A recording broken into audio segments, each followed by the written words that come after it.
Okay, welcome back from a break. We are now picking up, changing topics. We are now picking up on our newest draft, 4.1 of our homelessness bill. And we are going to do a walkthrough. So let me just update folks on where we at and where we are in terms of process and what's happened since we last looked at this bill, which was prior to break. So during break, I worked on this bill. As you can see, it's about double in length now, and probably not quite done on the length part. So it is a lengthy bill. And we are, so I worked on that. Katie, did her magic and put it into language form.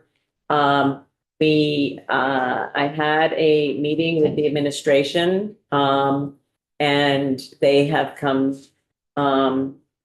back to the table, I guess I would say, in terms of providing feedback and interacting with us.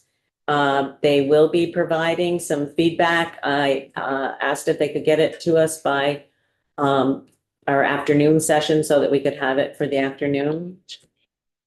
Oh, it did? No, we just received it. Oh, we did. All of you. Oh, awesome. Okay. Just came in on email, so I haven't had a chance to look at it. So we're not going to look at that right now, but we will this afternoon. And then Jubilee met with providers and advocates and folks yesterday and really encouraged people. And I realized that this bill just dropped yesterday. People just had a chance to look at it and not really digest everything that was in it. And asked people to jointly come together, and they did. And they provided us comments, which then last night, Jubilee and Eric and I went through the bill, went through all of the comments, made some changes, have some comments about the comments, but that are probably clarifications for people that will provide us with go through the bill. And so, Katie, we will be having, we have some changes to suggest as we go through the bill. And so that's where we're at. We are still on track to vote this out of committee tomorrow. So it's a compressed time frame. But I think it's actually been beneficial for us to take a little bit of a break from it as we were working on 657 and, come to this with fresh eyes and understanding that we are trying to thread some needles here. We're doing some, needle point. I'm going to just state up front. I know that there are things in this bill that the administration doesn't like, that advocates don't like, that providers don't like, and that some of us don't like. But I am hopeful that people can come to the discussion today and tomorrow with the sense of understanding that we don't have anything in legislation right now that provides governance, that provides any real structure, and doesn't really help us to try to address the issue of people experiencing homelessness in the state. That's not saying that we don't have wonderful providers out there doing great work.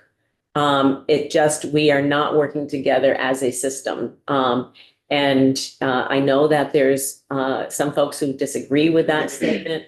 But we are trying to improve the outcomes for Vermonters, and we are also trying to put some structure so that people will know what they should be able to expect from state government when it comes to supports and services for people who are experiencing homelessness. So I'm hoping that people can come with that mindset. And, yes, I'm going to be right up front.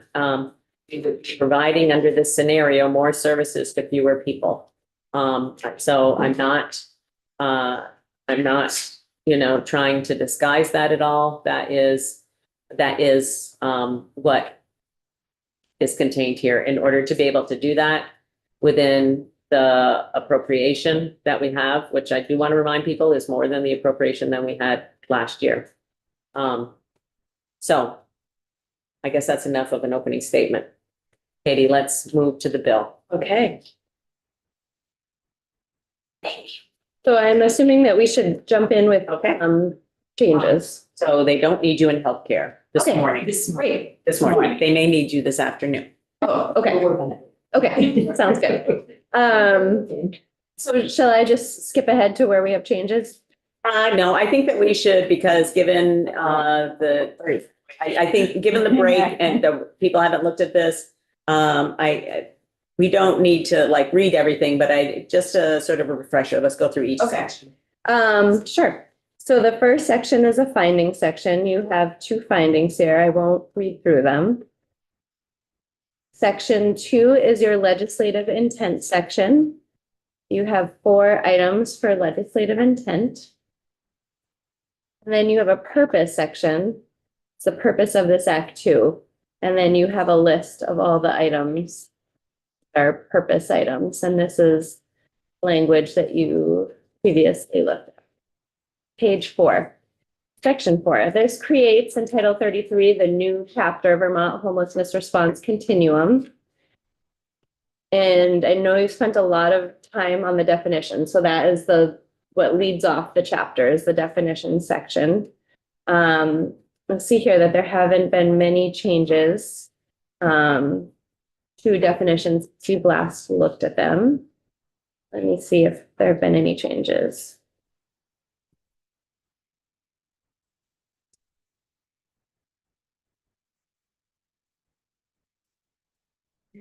No changes to the definition section. And then the next section of the chapter establishes the program.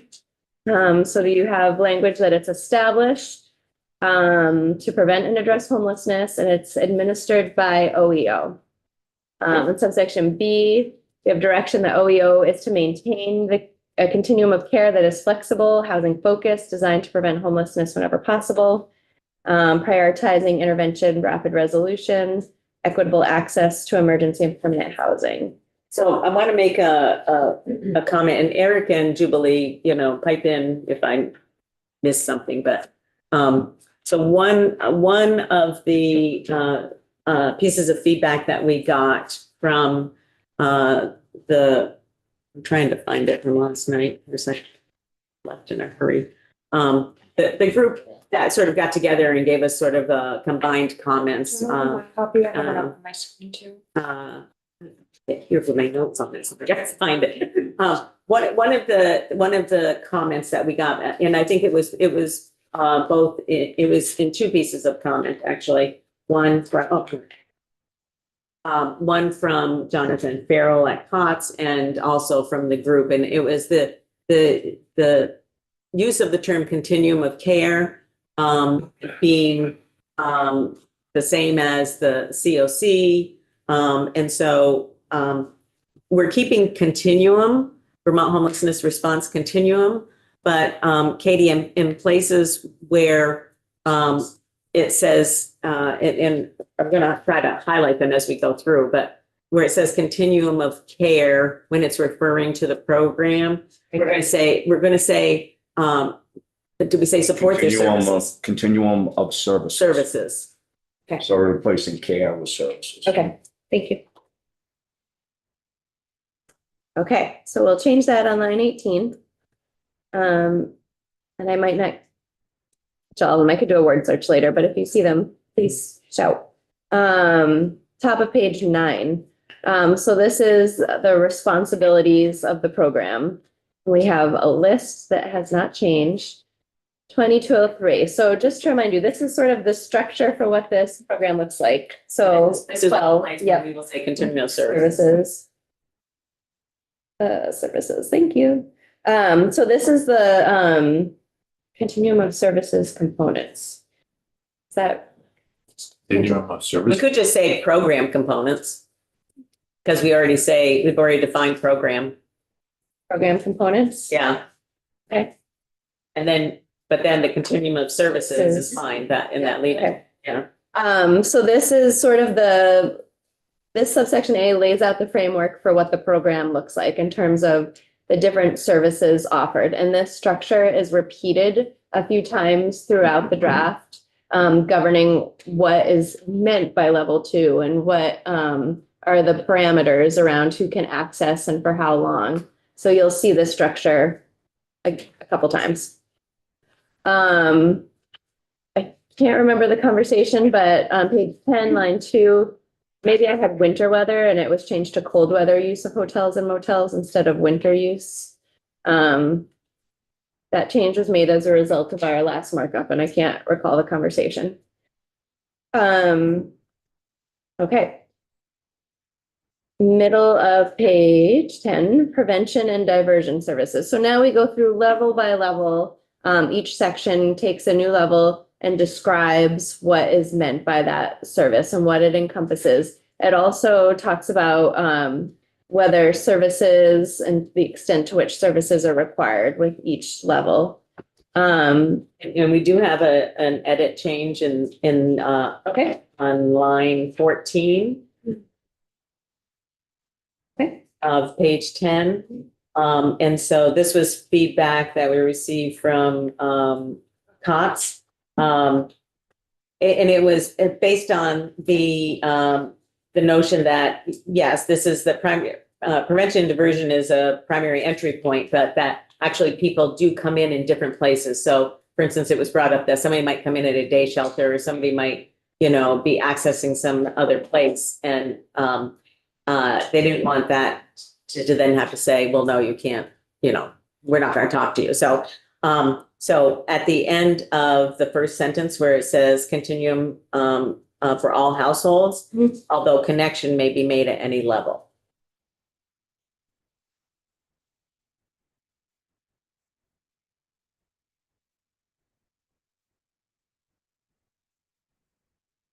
Okay. Thank you. And then on 19, there was some feedback about wanting to make sure that that people understood that this assessment that we're talking about is not the coordinated entry assessment. This is, so we inserted shall receive a brief standardized initial prevention and diversion assessment. And then we talked about the department developing that form later. Standardized initial prevention and diversion assessment. Okay. So for people in the room, what we're really envisioning there is kind of like a one pager, just very basic information. So that, we know who the person is, we know how to contact them, that kind of thing. Okay. I will skip ahead to 2205. That's the shelter services. And as you remember, this piece is broken into two pieces. So A is the highly structured, B is low barrier. So you have language about the highly structured services. The department is to enter into agreements with community partners for the provision of these services for a period of not less than 2 years. Highly structured shelters shall provide programming, emphasizes case management, housing stability. This hasn't changed. You have language about fire safety at the shelters. And then the top of page 12, there's sort of language that's repeated throughout, which says that if the eligible households' needs cannot be met with the prior level, so level 1 prevention and diversion services in section 2204, then highly structured shelters is the preferred placement. Can I ask a question about the reference to highly structured shelters? We have some other specialized shelters, and other things that are in the definition section. Should that be in the definition section? I guess there's really two starting on line 13. Is that the definition of? I wondered the same thing.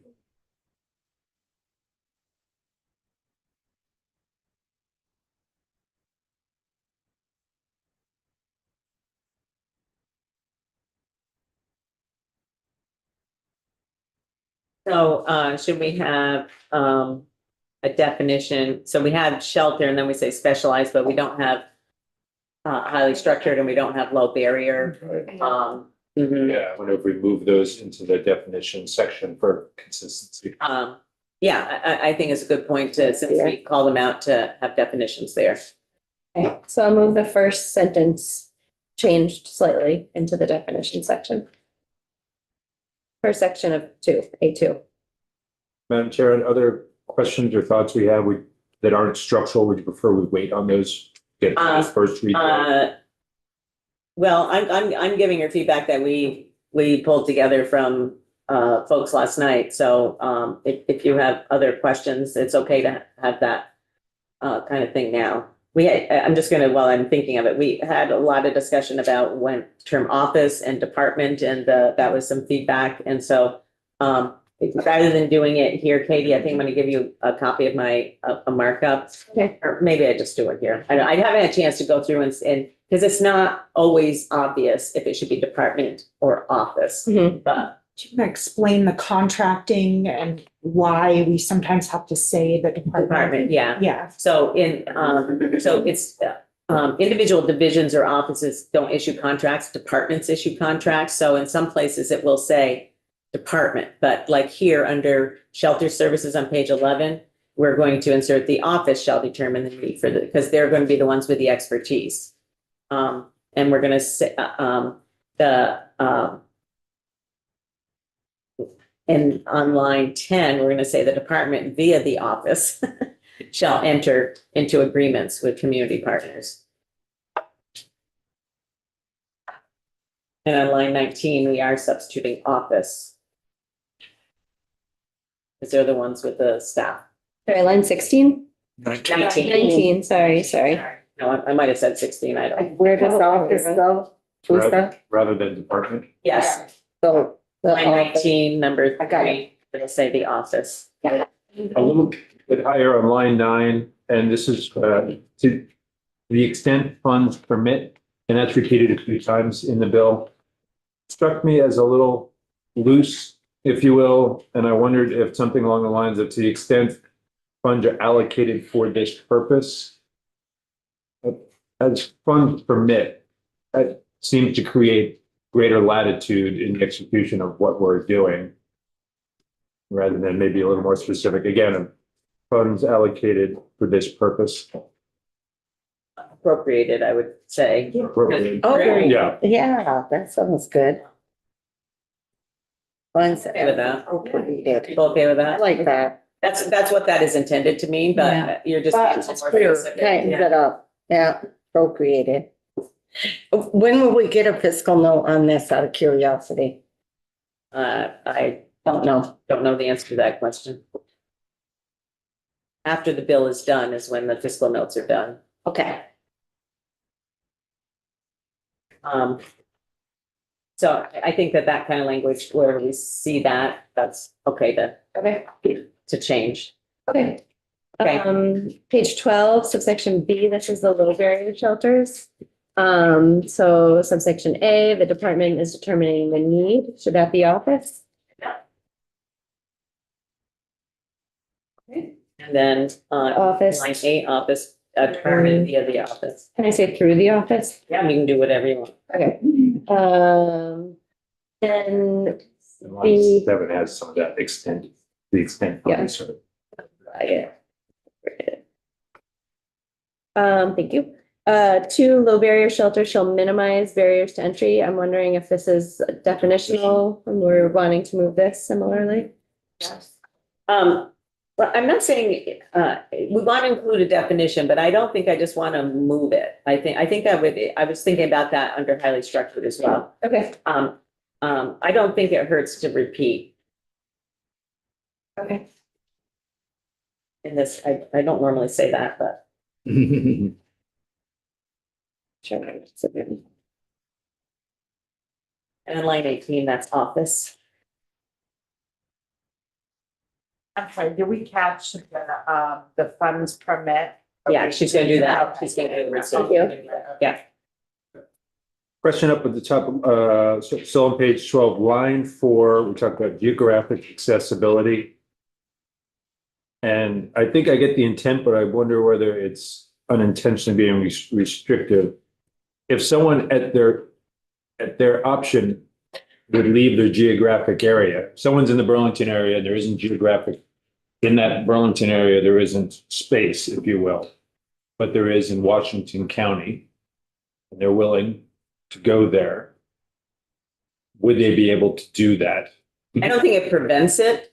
But the preferred is to stay in your own geographic region. I would think for most, Yes, yeah. but it doesn't prevent. I don't read it as preventing it. Can I give an example? I had a family of 7 and I couldn't get adjoining rooms. I had to put them in another county, but the state paid for a taxi. So they do make accommodations so that they do have a ride. And there's a missing period on line 4 too. Okay, page 13. So here we have this language again, it's highlighted because I tried to, tighten it up a little bit and have a cross-reference.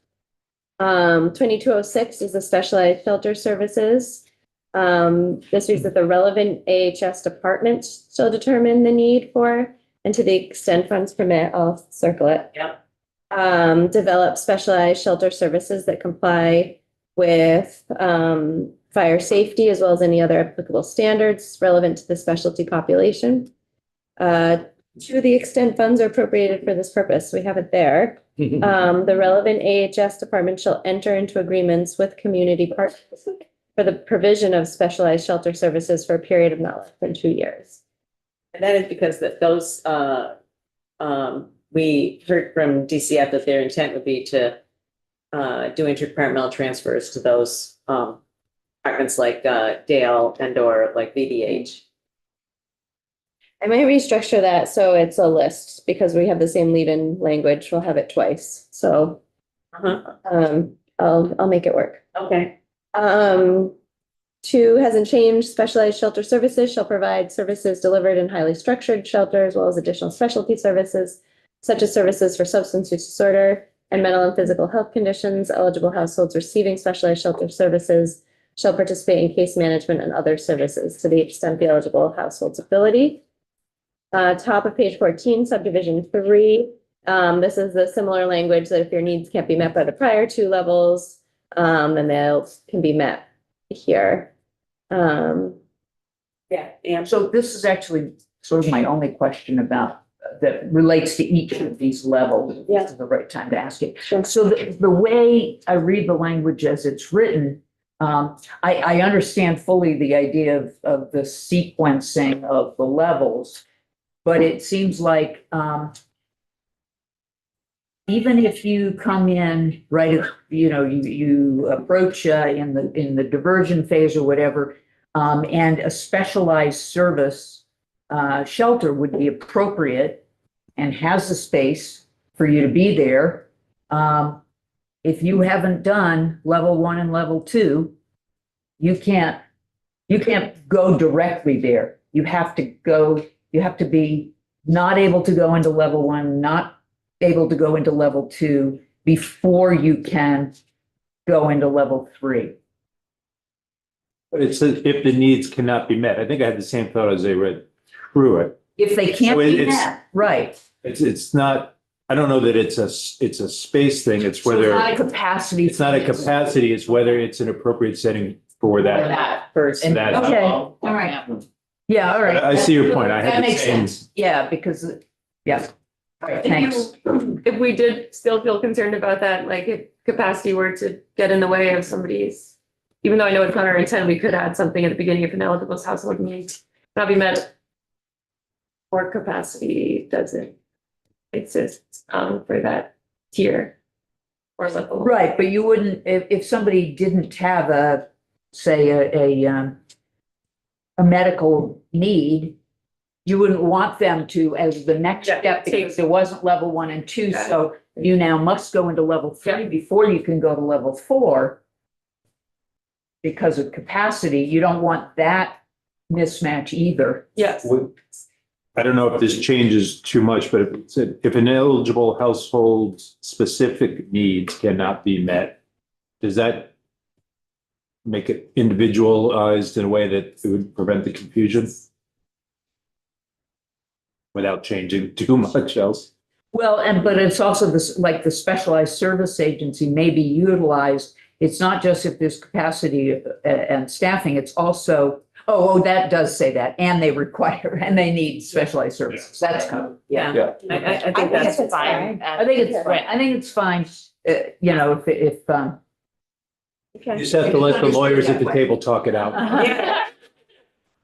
And also know the movement that was made in the suggestion of what was called kind of the no wrong door, and adding that language back up is also I'm not sure if you review an it. element You know, that supports okay, that. Yeah. thanks. And then in the, we're just getting to permanent supportive housing, and I'm not sure I can read my. I'm sure I can read my note. If the household of the Oh, program is okay, right. eligible around the Oh, yeah, that's Medicaid. household. Yeah. Yeah. So yeah, I see it now, right? Yeah. Supportive housing services funded in whole or in part by Medicaid, comma, if the household, and program are eligible or something like that. It's just not all permanent supportive housing may be eligible for Medicaid. Not all recipients may have Medicaid when they first come in or whatever You said if the household and program are are eligible. eligible. I'm concerned to use program because program is defined to mean this program. Oh, yeah. Services, yeah. And services. Services are eligible. Great, thank you. Okay, so permanent supportive housing, we have AHS or any department from the agency entering into an agreement. Eligible households receiving this shall participate in case management, planning for housing stability and other services to the extent of their ability. And then we have the same language if your needs cannot be met in 1, 2, or 3. Permanent supportive housing may be utilized where staffing, capacity, geographic accessibility are available. Page 15, hotels and motels. This is level 5. The way this is structured is that subsection A sort of has general provisions that apply to all categories of hotels and motels, and then it's broken down into the 2 remaining categories. So first, we have intent language to decrease reliance on hotels and motels, and subdivision 2. If an eligible household is. Can we just, I just, Yeah. no, it's okay. I'm just thinking you might have a question. I just wanted to Yeah. go back to it. That's all. Yeah, well, with the number 3 on line 16 On page 14. Yep. Mhm.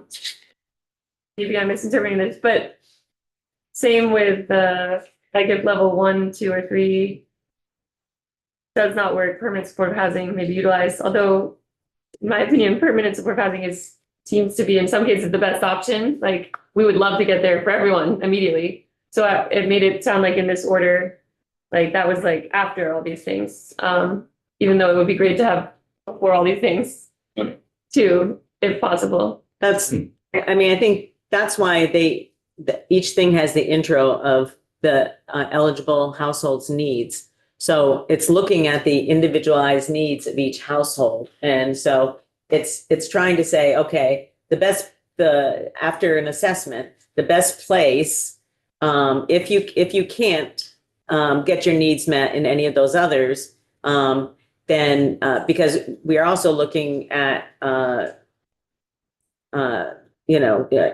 continuum, sort of, I don't want to use the moving up the ladder kind of thing, but I think that to me, if a household's needs can't be met in one of those areas, then you go to this. And if you, and that's what it's saying in each one, I guess, is what I guess like Supportive isn't like everyone needs permanent housing. Yeah. Permanent supportive housing is a specific, subsidized service enriched. So it Yeah, might not totally. actually be the best place for everyone Right.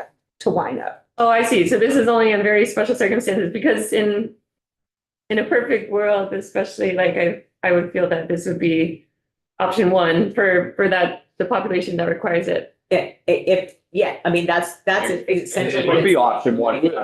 500 million. Yeah. No, I know.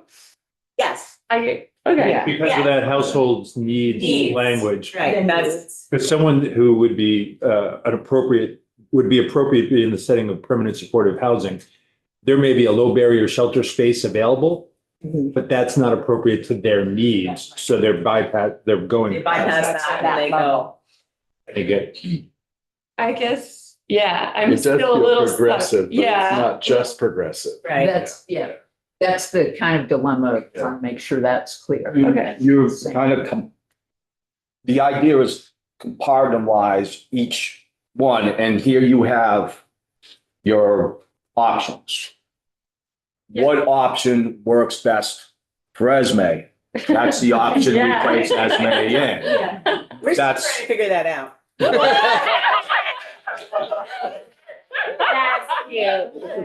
All right, bad analogy. Anyhow, I mean, to put it in the most simplistic form, that's what it is. Your assessment and case plan says this, and that's the placement you go to. It's not like you gotta start at level 1 and work your way to level 5. No. Yeah. That's not how a continuum works. Yeah, A I guess- continuum is applied to Yeah. your best needs. That's gonna meet Personal your service. needs. Yeah. Totally. I completely agree. And I trust all of you in your interpretation of this. I think. Well, I don't trust you, Esme. I think if I were to draft this on. Wow, we're taking swings today. That was a home run. I'm gonna step out for a minute. It's not even 6 o'clock on a Friday. Is it To be honest, and I won't linger on this much longer at all, but if an eligible household would, benefit from permanent supportive housing and cannot get it, then these 3 tiers can be used, is kind of more what I would, like my initial reading of it would be. But maybe, I know there are good reasons to have the phrase the way it is right Well, now. I mean, I think, maybe we could think about language at the very beginning. I think That- for me, the word met. Right, at the very, yeah, if we could think about language at the very beginning, that, well, we do talk about the needs assessment, and, But So- that clarifies how it's intended to all work together. right. Yeah. Should be something in 2203 that talks about the service, what do we have now, program components. We could maybe add a new subsection C instead of these little paragraphs at the end of each section that says something like, Yeah, I want to keep those paragraphs. oh, you want to keep them? Yeah, Okay. But I want it to be clear that you don't have to progress through you don't have to progress through the levels to get the service. Your needs are assessed Stressed. and you receive services where your needs can best be Based on addressed. your needs. Right. Which is Based on awesome. I mean, even in That's like, different than that. no one's gonna go and get, enter through prevention and diversion and go directly to permanent supportive Right. housing. They're gonna go to shelter. They're gonna go to a hotel or a landing You don't want to place. bar that Yeah, possibility. yeah. It happens to There. be the. I guess that's what I mean. perfect place. Exactly. Yeah. Exactly. Place that can be arranged Okay. that day. Katie's gonna Not work. like- Someday I hope to be there and. Katie's going to work her magic and think about how to word that. I think she's got the concept. Thank you. Thanks. So we're back to page 15. Yeah. So this is the language generally applicable to hotels and motels. So we have intent language. We have language that if an eligible household is placed in a hotel or motel pursuant to this section, the department shall, and then, enter into an agreement, permit population-specific placement, use only rates established by the General Assembly.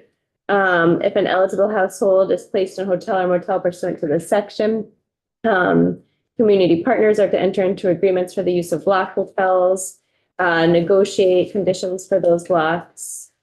Then we have language that the hotel or motels that are under contract. Can I back up to this? Mhm. I'm sorry if I cut you off. Nope. But the including access language, I'm just want to be clear on what we're hoping to achieve with that. Line 19 on page 15. So the negotiating conditions of use for those blocks, including access to providers of case management. I guess if that's just access, they wouldn't be able to prohibit a case manager going to visit someone who's living there, I wouldn't think. Are we just, that's what we're talking about rather No, we're than, talking about providing having space or- space. Right, I mean, but that'd be negotiated in whatever agreement they reach, but, if we, I guess, that's what the note I made to myself was, are we talking about space for their use and whether we want to be any more specific? okay. Because Getting access only access. requires you let them in. Well, it's also gonna depend, not every hotel or motel in use, right, you know, potentially has a meeting space. So I don't want to prescribe that and then bar it from being able to. I think I But want it's to, I think I want to, yeah. I think I want to Yeah. keep access. It's, I think it's generic enough that it's negotiated in the agreement, you know. What's being set up here is that there's, service provision that happens in the hotels and, There has to be a way to do it. there has to be a way to do it. Yeah. Would we consider a comma at the end with space provided as available or something? It's negotiated. As As negotiated. negotiated, right. I would feel Okay, comfortable with something a little more specific about Sure. space. okay. Say meeting space, a little more I don't specific. want to just say meeting space, though. Space. Then somebody's going to interpret it as we don't have a meeting room. Well, no, but you might, negotiate in whatever agreement an extra hotel room that is Yeah. used. As an office. So I think just with, yeah. But, you said Including- comment, but can you say your phrase again? I'm sorry. It's another services, comma, The space to conduct services as negotiated or something like yeah. that. Provide, the space to provide services as negotiated. Yeah. So now at the end of that sentence, it'll say, including access to providers of case management and other supportive services, comma, the space to provide services as negotiated. 16 refers to the rules, the lodging establishment rules and fire safety rules. And then we get to B, so this is where we break down into the two hotel and motel types. 5A is supportive services. Eligible households placed in a hotel and motel pursuant to this program shall receive supportive services and participate in case management services, planning for housing, stability, and other services to the extent of the eligible household's ability. The department shall propose hotel and motel rates as part of its budget presentation for the general assembly's consideration. We already have something about rates up above. Let me just make sure that doesn't conflict. Let's see. Oh, that's about proposal and that's about use. Okay, disregard. Subdivision 3, if the eligible household's needs cannot be met by levels 1 through 4, as described in the sections above, the department may utilize hotels and motels at capacity staffing and. I would say office. Thank you. The utilization of hotel and motel rooms pursuant to the subsection shall be capped at 700 rooms per night. And then on page 17, to the cold weather use of hotels and motels. To the extent funds exist, so I'm gonna circle that. Flag. A household shall be placed in general access hotels and motels for if no available option exists within the previous levels. Annually between December 1st and May 31st. Thank you. I don't want anybody to misinterpret anything. Thank you. Households may be placed in general access hotels and motels. Use of hotels and motels during these months shall only occur if no available option exists within levels 1 and 5A of the continuum. Services provided pursuant to this subsection shall not occur on a night-by-night basis. I'm going to say subsection, yes. Utilization of hotel and motel rooms pursuant to this subsection shall be capped at 1,000 rooms per night between March 1st and March 31st. December Oh my God. I'm sorry, I'm so tired.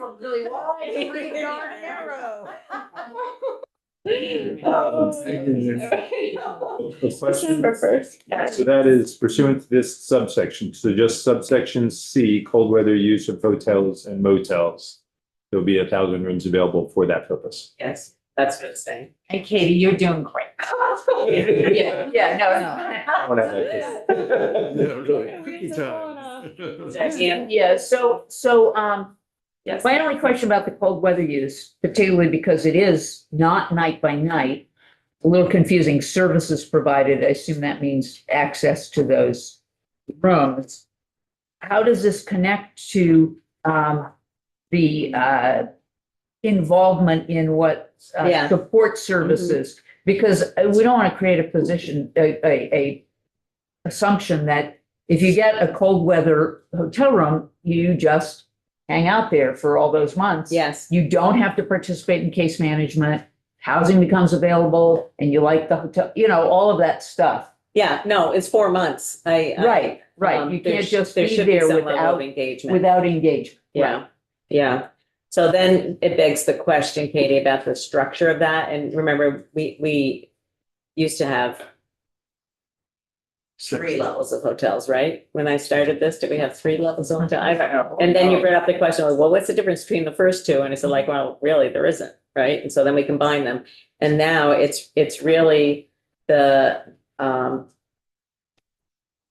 It's that more rooms are available. for More cold rooms are weather, But available. it shouldn't be that, The service. that the services, can be ignored. Yeah. You don't have to. so, yeah, With notation that the requirements on the other levels also apply to to that. that level. Yeah. Rather than being silent on it, which might imply that That's none of not that right. is expected of you.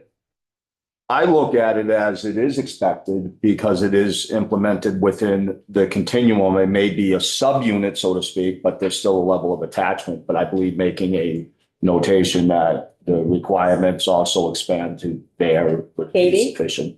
If you take number 1 on page 16 and put it under hotels generally, then it applies to both. I think that does it. Yes. Excellent. Aren't the rates also, isn't number 2 B2? Wouldn't that be something they would also The present? proposal. So propose hotel and motel rates. Well, yes, that applies. So that could also be in the overriding hotel motel Yeah. section. There was something about, I gotta think about this for a minute.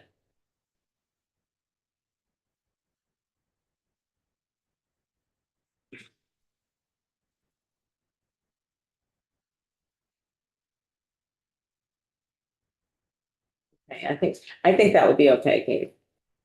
Okay. I think that would be okay. Yeah,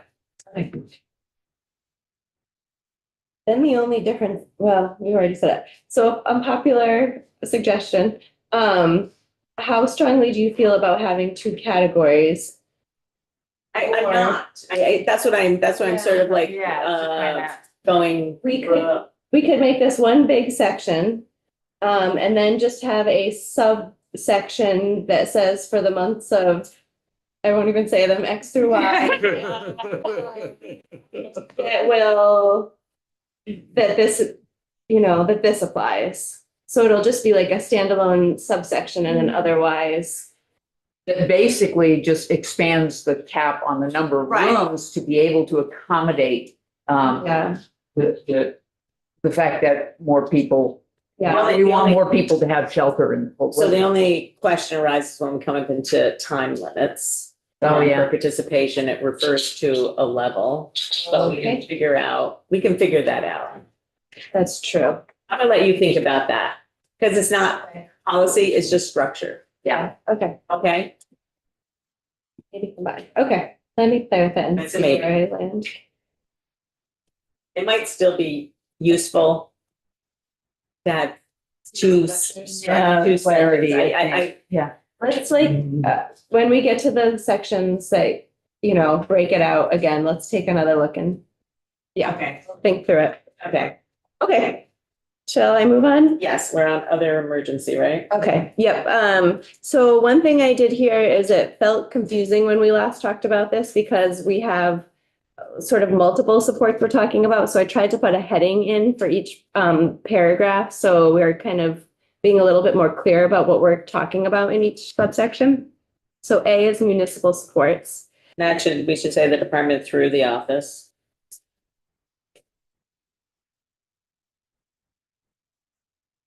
Okay. Will provide financial assistance to municipalities in areas of the state with a high volume of unsheltered homelessness, including municipalities underserved by traditional funding sources. Use of this aid is at the discretion of the municipality and includes providing access to basic life-sustaining shelter when National Weather Service declares a cold weather advisory. Shelter provided pursuant to this section shall be time limited, shall not require coordinated entry assessment or case management, shall have minimal data reporting requirements. I think we should say, should provide, financial assistance sort of sounds like, you incur a cost and the state or the state reimburses you. And what I'm really envisioning here are grants to municipalities. So I think we should say shall provide, grants to municipalities. Okay. Top of page 18, emergency cold weather shelters. These are shelters managed through an agreement between the department. Do you have office there? No.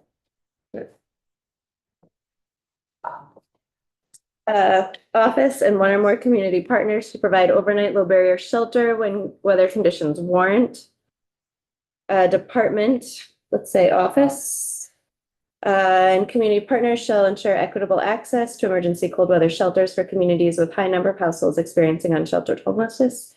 Shelter provided pursuant to this subsection shall be time limited, shall not have coordinated entry, assessment, or There you go. Sorry. That's a big difference in what we were just talking about. Yes, these are it's cold,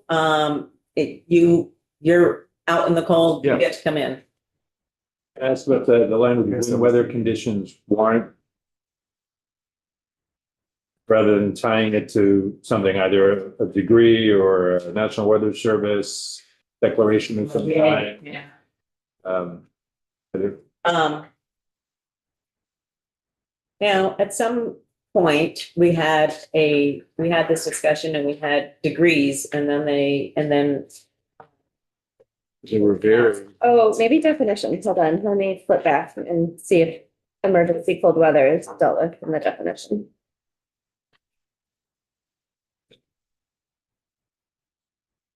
Yep, Oh, yeah. below 10 degrees. Okay. At or below 10 degrees. Residential. So 5B, cold weather use of hotels and motels, is not emergency use of hotels. During cold weather, it is just the presumption that we have winter in Vermont and people need shelter. Right, yeah. Yes, But then there are other even more extreme. exactly, right. circumstances. And that's what this is. That's what this is. Because the hotel motel still has a cap. And Yes. we want to say, Okay. we want to try to make sure At at the extreme the level, most extreme. we do as much as we can to make sure anybody who needs Okay, a roof. all right. Is it, should we repeat the temperature here or not? Oh, it's a defined term, so you don't need to. Don't need to. Okay, okay. Keep moving. Alternative AHS housing solutions. Okay, we have a change here. Okay. So one of the pieces of feedback that we got, that it didn't add anything and it was confusing. The beginning phrase that says independent from this program. So, we're just gonna start with the Agency of Human Services. Okay. Okay. Under the section provides households with time limited or permanent housing. Such services including recovery housing, residential supports for individuals with intellectual developmental disability, home care, services for older Vermonters and individuals with physical disabilities, transitional housing, for individuals exiting correctional custody and residential options for individuals with mental health challenges. Emergency housing provided through the program is not intended in lieu of access to other AHS 10 limited or permanent. Using on that for some reason? Do you have a note, or maybe I was just making a note to myself? Did you have anything, Eric, from last night? I put parentheses around that last. I remember, I think we were gonna talk to the group about, yeah, I can't remember. No, that was actually a question for AHS. Okay, Okay. I think that the point. And I didn't write down the question though. Okay. we wanted to ask, yeah, I think best how to ensure, from AHS to kind of, yeah, we're trying to break down silos and make sure someone's participation here or there doesn't preclude them from any other. Access to any other access. housing. Yeah, Yeah, and I think that. I think you're that's- right, that was, we were gonna Yeah. talk to Yeah. AHS about that. There was a couple of, unfortunately. Okay, all right, we're good on that. Okay, and we got rid of eligibility on the next one. It just says household responsibilities now. Okay. Because we've defined eligibility. Okay. Okay. Um, Oh, and within the funds appropriated for this purpose, Doug. inconsistent, but I'm glad it's there. Paste everywhere. A household shall qualify for services under the program if the household is physically present and intends to reside in Vermont as evidenced by active participation in a housing, employment, or other AHS recognized plan. Agrees to a coordinated entry assessment that prioritizes the household for permanent housing unless explicitly exempt under this chapter. Engages with a lead case management entity such as a department of the Agency of Human Services or an authorized community partner. Yeah, we got rid of unauthorized. We just said for a community partner. A community partner. Okay, I think that pops up a couple times, so. Okay, yeah. What that is intended to, is to recognize those entities out there like the folks we heard from down in Londonderry and other folks out there who are providing services out there, that the case management that they are providing is recognized. So engages with lead case management entity such as a department of AHS or a community partner to develop a housing plan and participate in employment, treatment, or other activities as appropriate, unless explicitly exempt from case management requirements under this chapter. And lastly, abides by program rules and refrains from misconduct, which is defined below. Subsection B, a household that knowingly provides false, misleading, or incomplete information regarding residency, disability status, household composition, or other eligibility criteria shall be subject to termination of services within 5 days after receiving written notice from the department or a community partner. Page, On that. Yep. 5 days later on. On page 24, there's a reference to 14 days. Starting on line 19, the effective date, this is notice of appeals, right of fair hearing. The effective date of the action, which in this case termination, in the case of termination, reduction, or suspension shall not be sooner than 14 days after the written. Is that? effective date of the action, so the effective date of the fair hearing. Are we intentionally setting a shorter time period on? That'd be sooner. So what is this one saying? Hold on. There's the 5 days. A household for its false assuming or incomplete approaching. To be honest, I'm not sure that that's going to be information that's going to be known in 5 days. If they provided false information. Rather than having two separate dates, I think we should probably just change this one to 14. Okay. Do you get what I'm saying? Mhm. Yeah. Rather than being confusing, oh, do I have to give 5 days or do I give 14? Just make them both the same. Okay. Thank you. And I think later we have language. Yeah, we have language in that later section about appeals. Do we want to make any references to something about appeals in this subsection or? Sorry. Like a cross reference. No, Chair has spoken. That's Well, because then we have to be making them in other sections as well. So the appeals apply to everything. Okay. Top of page 20, excuse me. Department may refer cases of suspected fraud to the AG's office or state's attorney for investigation and prosecution under applicable state law. I do have something about that. Do we want that to be after the running of the period of appeal? The department may refer a case to the attorney general's. It seems like we're referring to the attorney general's office pretty quickly without the appeal process running its course. Well, it doesn't say when it happens.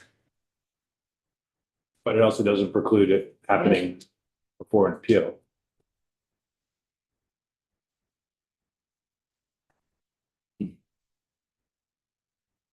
Pending the outcome of the appeal. Well, let me just think that through. So Yeah, go ahead. Think about it. I sort of two different things, because the petitioner would be bringing an appeal because of termination or limited services. It would be different than a fraudulent application. Like the board wouldn't hear anything about a fraudulent application because it's only the petitioner who's bringing something to the board, I think. So they wouldn't have a chance to appeal if there's an accusation of Well, I'm just thinking that false or misleading or the- incomplete information. I could be wrong, but I don't think DCF would be bringing a case of fraud to the board. I think instead it would be a petitioner bringing. Correct. The Okay. petitioner, but the petitioner, if I read this, the department refer a case, but the petitioner may be exercising their rights to go to the Human Services Board to have On a that different terminated. issue. On this issue, the department believes that there's some false, misleading, or Oh, incomplete and information. terminates it, and then the terminates person it, brings And then they it. make a referral to the Oh, AG's I see what office. you're saying. But the petitioner who may I be got it, the, got it. Okay. Yeah. Well, it's a policy decision, but I think you could put some language pending the outcome of a relevant appeal or something. I'm okay with that. thank you. And these, number 2 and number 3 should both say office. And number 4.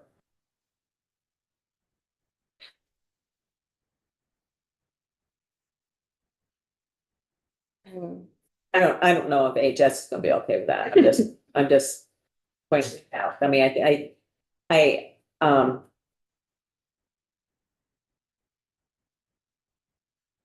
Just seems like I there's, see both points of view, I guess, is my, comment about it.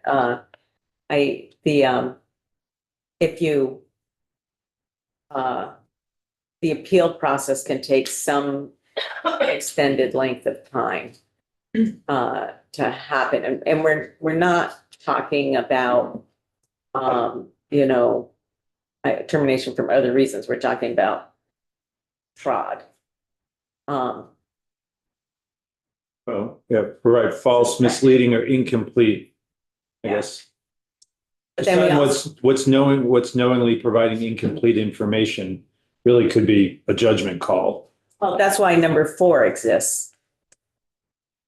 Department, or the office or community department shall not impose a penalty upon a household for good faith immaterial error that was corrected upon notice within a reasonable period of time.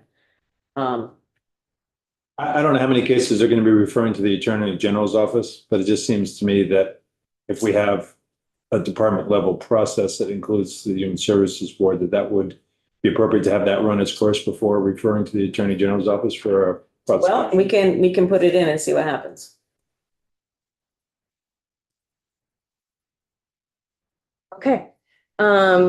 We went over 4, we didn't go over 3. The department or community partner shall provide clear written notice to all applicants regarding penalties for fraud at the time of the application. Wonder if we should flip 2 and 3. Does the order make sense, folks, if we flip them?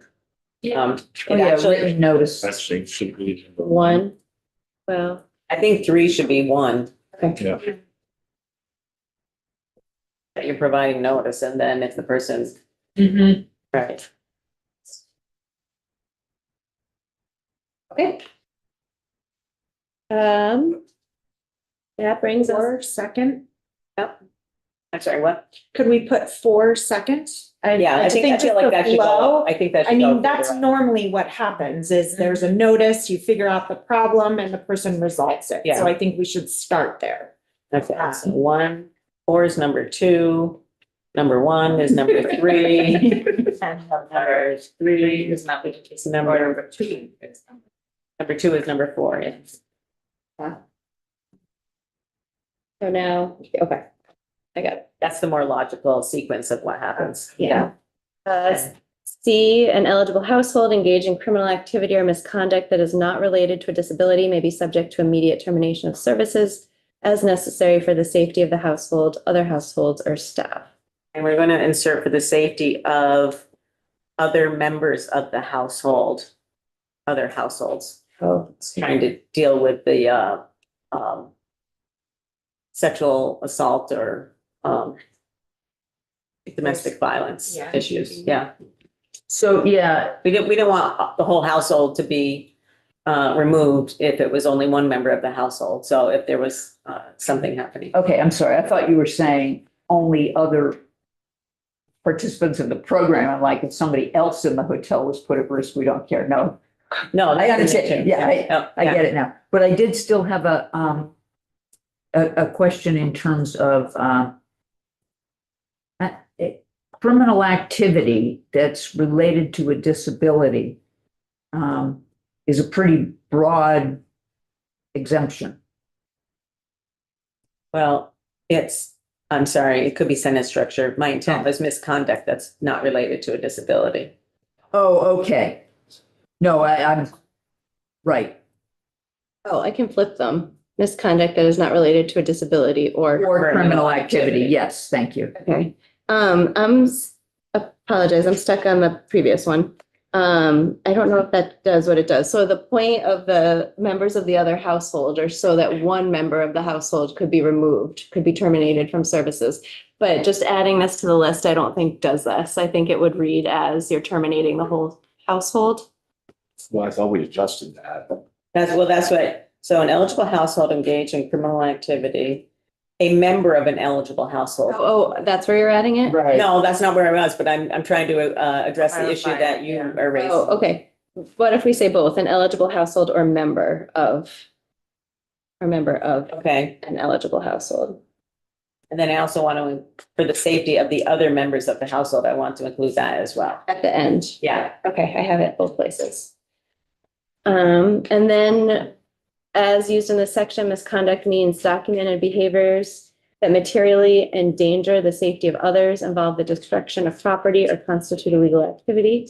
Misconduct may include repeated refusal of suitable placements following documented suitability assessments and reasonable accommodation.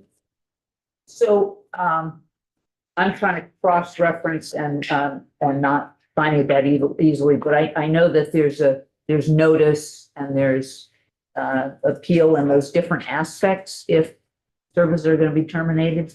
And I'm wondering, is there any carve out in terms of length of maintaining participation?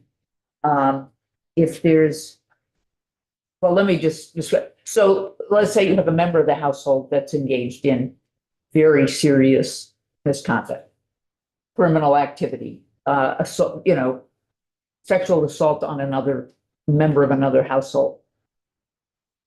How long can they stay? Well, hopefully they'd be arrested, but. Well, that's right. And then that would take care of it. So maybe that's too, I'm just worried about an extreme safety issue and somebody then, having a lengthy process before they can be removed from the premises. Well, it says immediate, in the C above, we say immediate termination of services. And I wonder if when we go to the appeal, if That's we when need a it- provision about That's misconduct the or question. danger. I'm Yeah, just trying to tie it. tie it. When, maybe we haven't gotten to that, but we need to tie it somehow where if it's, yeah, if it's criminal They activity. may still and feel or that it's- they might not be able to continue Exactly, services. exactly. Yeah, Yeah, Yeah. for, because there could be dangerous situations. Yeah, Yes. I understand what you're Yeah. saying. But I think that is dealt with on the appeal side. Yep. Okay. Prioritization. Do you mind? Quick question on I don't this. mind at all. Okay. Just speak up. Sure. So, I'm still a little bit stuck on the misconduct may include repeated refusal of suitable placements. That doesn't scream misconduct to me, like if they don't want to be housed in the same place. And I know we added language about suitability assessments, but it just does not seem to align that like with behaviors that endanger others. Like that's a totally different. it should be, I think it should be just spelled out. It is also a reason for potential for Termination of for services. termination, but to Call it misconduct. identify it as a definition of misconduct. I agree. I agree. I think That that, needs to be a separate sentence. So- Or you can be terminated if you it's a, yeah. repeatedly refuse. So it's an E, Katie.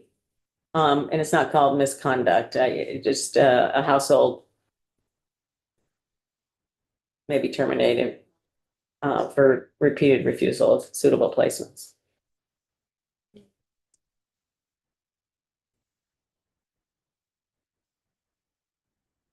Thank you. That was bothering me all along and I couldn't figure out a way until Likewise, just now. Yeah, It's like, thank you. Let's see, back to And prioritization. I want to be upfront that I realize people don't think that that should happen. There are people mhm. who don't necessarily agree with that. I understand that. Subsection A, the department either directly or through community partners. And that's an office. Office. Yeah. Shall prioritize services within the funds appropriated for this purpose to eligible households who are homeless or at risk of becoming homeless and have a member who is 65 years of age or older, has a disability, is a minor child, is pregnant or is experiencing domestic violence, dating violence, sexual assault, stalking, human trafficking, or other dangerous or life-threatening conditions. We are going to add the constructive eviction. So I just want to say, I'm really pleased to see this as a prioritization rather than as an eligibility. Mhm. It's all still within existing resources, so it could end up not being very different from basic eligibility because there's no space, but it's not. It's not eligibility. Yeah, I think that's a really better way to approach it. I appreciate that, Ann. That's where my genius kicked in. Thank you. Is there a discussion of inclusion of veterans in that list? If they're any one of those things, they're also included. And if they're not, yeah. I would like to revisit this discussion, actually. I don't know if folks saw the late breaking news kind of last night about some major changes on the federal level in terms of veterans and the VA and how we treat homeless veterans. There'll be a strong push to take guardianship over them. I can provide you all more, yes. And so I want there to be an avenue for Vermont veterans to access services and support outside the VA. If that's their choice, I can send you all information. Could you do that? Yeah. I mean, I think it still would need to be need-based, not just veteran Not status, just veteran but status. right? because all of these are based on these conditions creating greater need, and a veteran doesn't necessarily, some do, but some don't have. a Yeah, greater I need. mean, the Veterans Housing First policy and voucher, it's the best outcomes we have ever seen in terms of Veterans, homeless yep. policy, and we're Cutting it. It's okay. So, Thanks for being on top of that. we're, Katie, we're not adding veterans right at this point. Jubilee is going to give us information. But we are adding constructive eviction as a priority, right? One of the priority, because people are losing housing at no. I always get confused on the constructive eviction makes it sound like has a reason, but that's for no reason. It's a little more, isn't it a little more specific? In that constructive eviction is basically that there's an issue related to habitability that the landlord's not attending to. That is basically, you don't have running water, so you're constructively evicted because you can't. Like it always sounds like it's the opposite for me.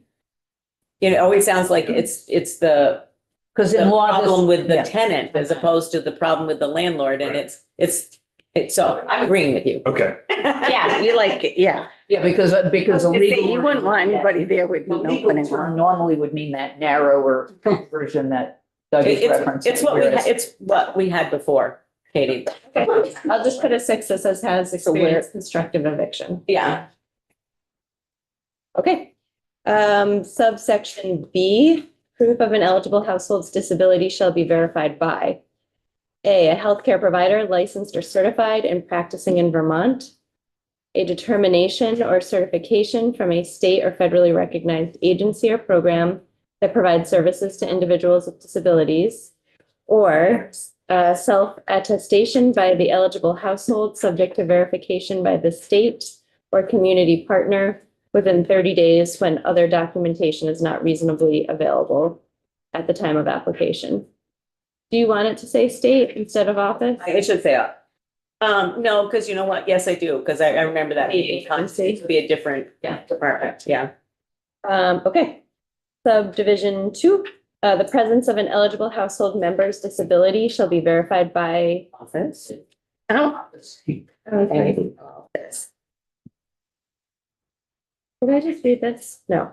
No, Okay. By the office or community partner during the household's initial application process and shall be redetermined annually if the household is still receiving services.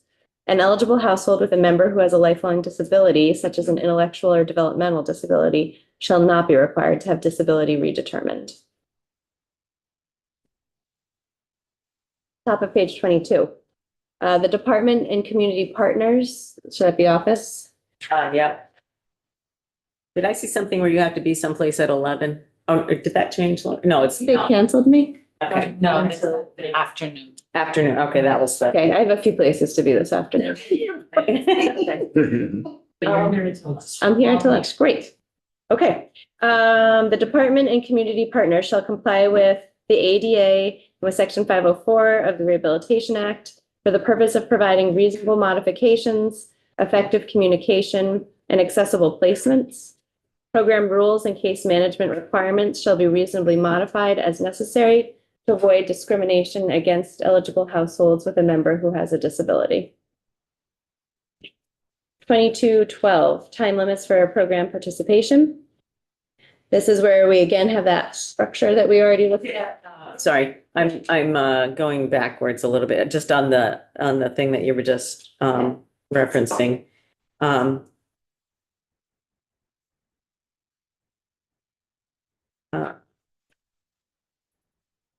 I'm just trying to figure out if we just use if we add to that the term plain language, which is term of Plain art. language communication Yeah. rather than effective, Yeah, Yeah. or both words. I know program rules and case management requirements shall be reasonably modified utilizing plain language to avoid discrimination. Sorry, I'm not sure quite where you are. Are you on C? I'm on lines 5 and 6. Okay. For the purpose of providing reasonable coverage. Modified, including use of plain language Including the use of plain language, as yeah, necessary. At the end. modified, including. Line use of- 6. Line Line 6, six. that's the first word. Oh, modified, Yeah. including use of plain language. Okay.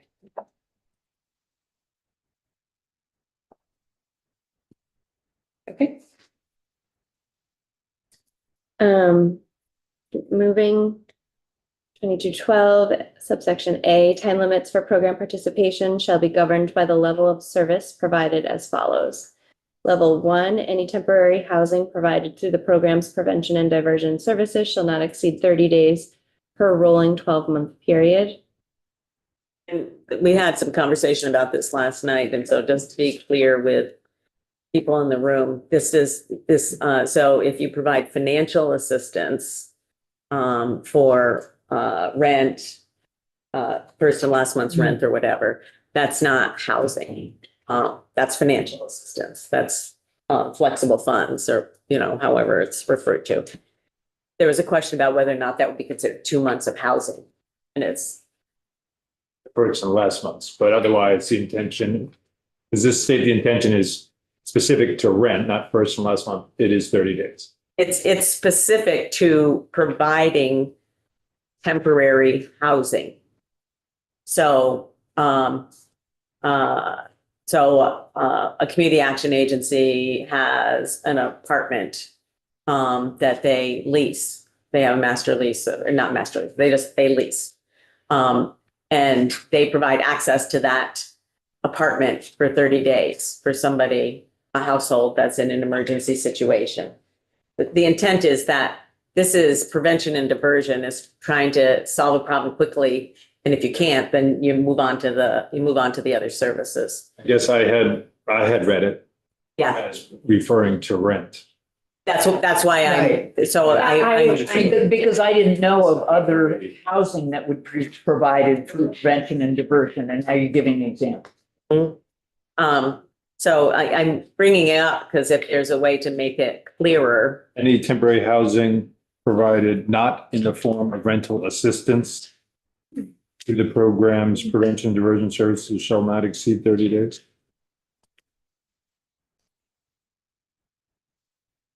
is that found? Yeah. It wasn't intended to be the rental or the actual financial assistance. Rental assistance questions will remain current practice. In your eye or something.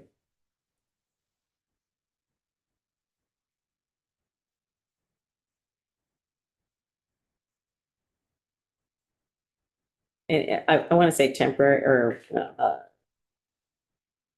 I'm trying to think about that because we're developing a whole rental assistance program here.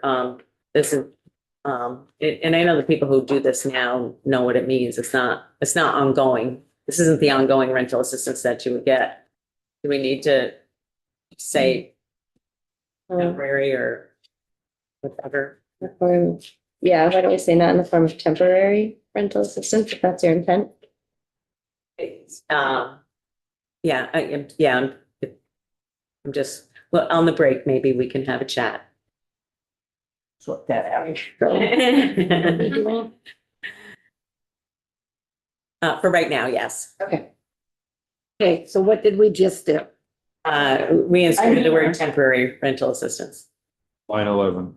No, I'm here. So instead of temporary housing, take out, no. A comma after provided, any temporary housing provided, comma, and it'll be something along the lines of not in the form of temporary rental assistance. No, Just wanting to make it clear that it does include it does not include the financial assistance provided to individuals.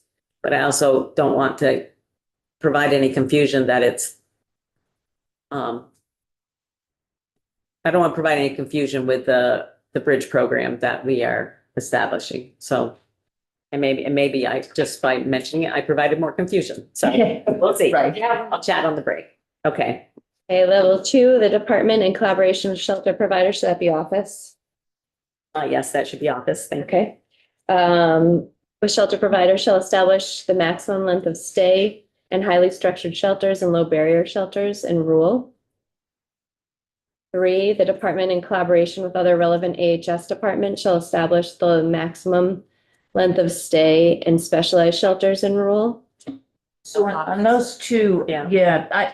I would hope, maybe if there could be some kind of language that, because that's in rural, that there needs to be some flexibility, in my mind, that relates to the capacity of resources. So, it may have to be relatively short in order to try to serve more people when there's really limited capacity. But if in the wonderful world ahead, there is an increase in capacity, and being able to let people stay a little longer than what was in the initial rules, because there's capacity, which makes them more likely to succeed. But You can grant extensions. Oh, okay, all right, well, Coming up so on maybe, that. Yeah. all right, Page. okay, so that might adequately address it. Does that get to the question? I made a note to myself about winter. Would they account for length of stay? And when someone's length of stay runs its course, if it's February 1st, does that impact the decision making? This is why we did not put specific days in this here. It'll be up to them to talk about that. Because right now it's all over the place. And everybody just kind of does their own thing. And, you know, there needs to be we need to have some sense of equity about access, and this is one of the tools to do that.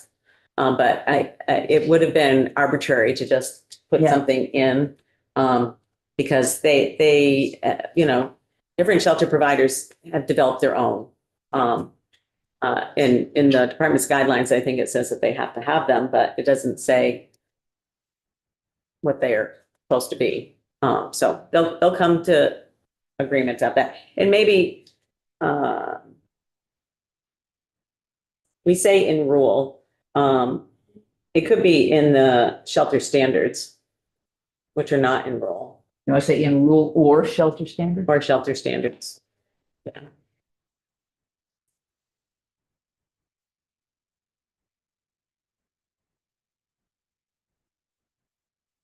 For both 2 and 3. Yeah.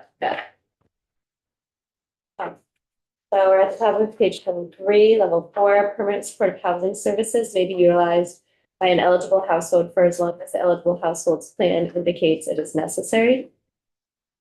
Level 5, hotels and motels, and this is where we have the division of A and B. A, eligible households may receive housing at hotels and motels with supportive services for not more than 70 days per rolling 12-month period. And in B, eligible households may receive services in cold weather use hotels and motels between December 1 and March 31. Can I go back to, you know, we talked about this last night and feedback, it's still, you know, you all felt it was clear. I'm just wondering if we can make it more clear about, the night by night. We specifically stated within the level 5B kind of earlier in, the bill that was not night by night. And people, have this fear that this 5A may be limited, maybe it's night by night, or you can have 10 days now. And yeah, so I'm just raising that again about the 5A around the 70 days. It's kind of, I'm just bringing this up because it felt better than telling everyone to go back. But in the beginning of the bill, or when we first get into the 5A and 5B, we specifically call out in the 5B section that it is not night by night. And I think folks are really wanting to see that spelled out in 5A as well. I know historically that kind, you know, when we've been doing it, it hasn't been night by night. And so I think we've been operating under the assumption that it would continue to not, you know, the, you know, rest of the year kind of GA emergency housing. I think folks would just like to have that spelled out in statute or session law or whatever. Let me find where I'm talking about. Go back to level 5A, would that be the place to? I think it would be, because that's where this was an opportune time to mention it. Sorry, move this sentence. So page 17 lines 8 and 9 is where that sentence is. But if it were to apply to A and B, it would mean moving it to A. But maybe this is further argument to continue to just compress the two sections. Well, that's what I was thinking, is it's, yeah. To make it more clear. Right. That'd be yet another one that would Yeah. be combined. Because then you could just have a couple of paragraphs under the whole 5 section that said, for a full, you can still divvy out where they do differ, Yeah. which is less and less that they differ. Okay, so I mean, it hasn't been the experience. It hasn't, so you're just, it's kind of like a little bit of a, It hasn't been, Reassurance. yeah, it hasn't been the experience, but we're getting rid of that and we're creating a program. And so I we hear should you. be explicit in that, I so guess. I think, Katie, when you're thinking about whether we should merge these or whether not merge these and how to keep the separate things, I mean, that would be an element that would apply to both. I ask a question as I think this through. Yeah, The 70 days would be in addition to the period, okay. Okay.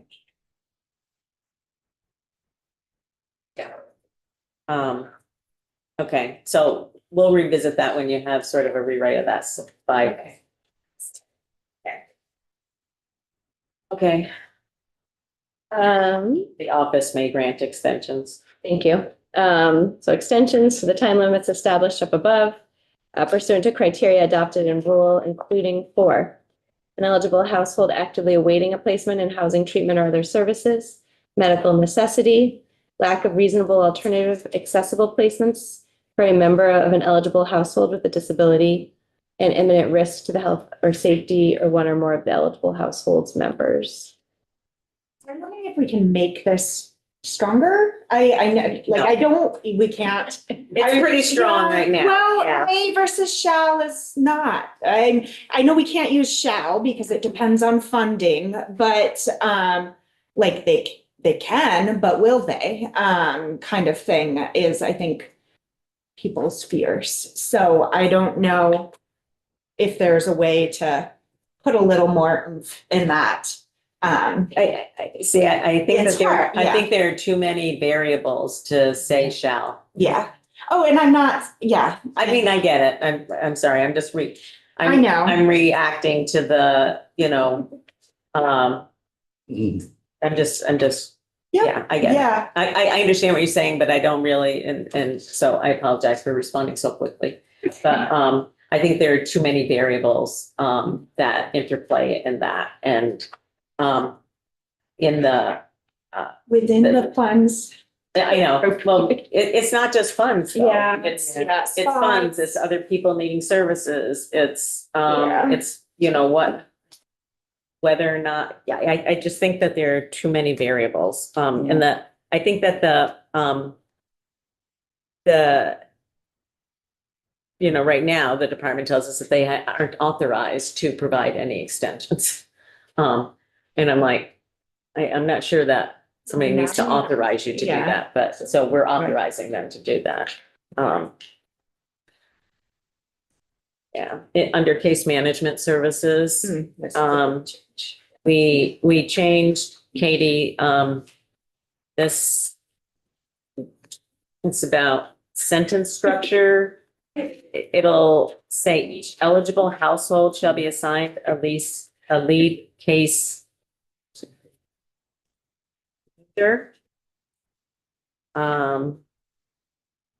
Except where specifically exempted case management. And then, for the first part of that is crossed out and we say each eligible household shall be assigned a lead case manager.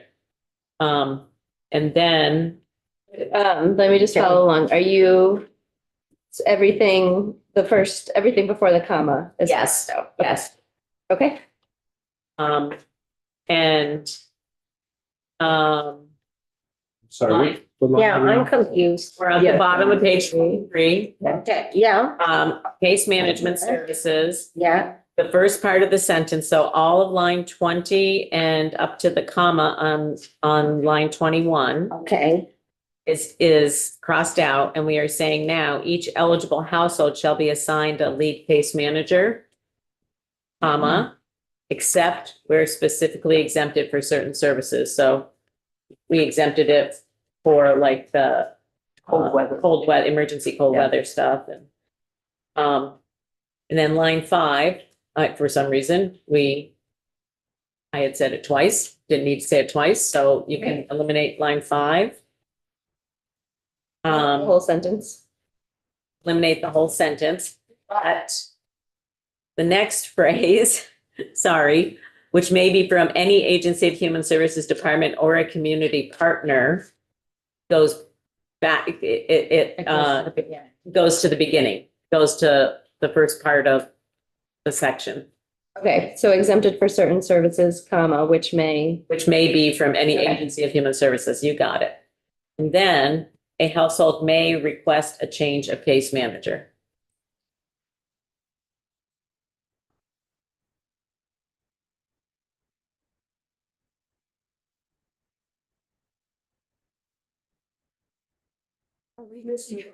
On line 4, after of page 24, public assistance, comma, healthcare. Yeah. yep. Yeah. Yep. Where, Esme, so I can. Page 24, line 4, at least in this version. The word after assistance. After assistance. Yeah. Thank you. Got it. It's funny what one little comma can do, you know? They can have it as well, okay. We don't need to do that. Okay. I'll think about that. Okay, needs assessment. This is something that, we have conflicting information about. It is every 5th year, but, we heard from, folks in the community that it's 2030, and I thought the department had told us it was 2028, beginning in. So, if we could just put a note on that, Katie, and then put 2030 and put a question mark, hopefully somebody can clarify that for us. I'm sorry, this is something that already takes place? Yes. And I think that would be office. The department be through its office, because we're talking about contract again. Oh. Okay. And and some sentence in there about collaborating with Department of Housing and Community Development. I should sound more enthusiastic about that. I just realized, thank you, Doug.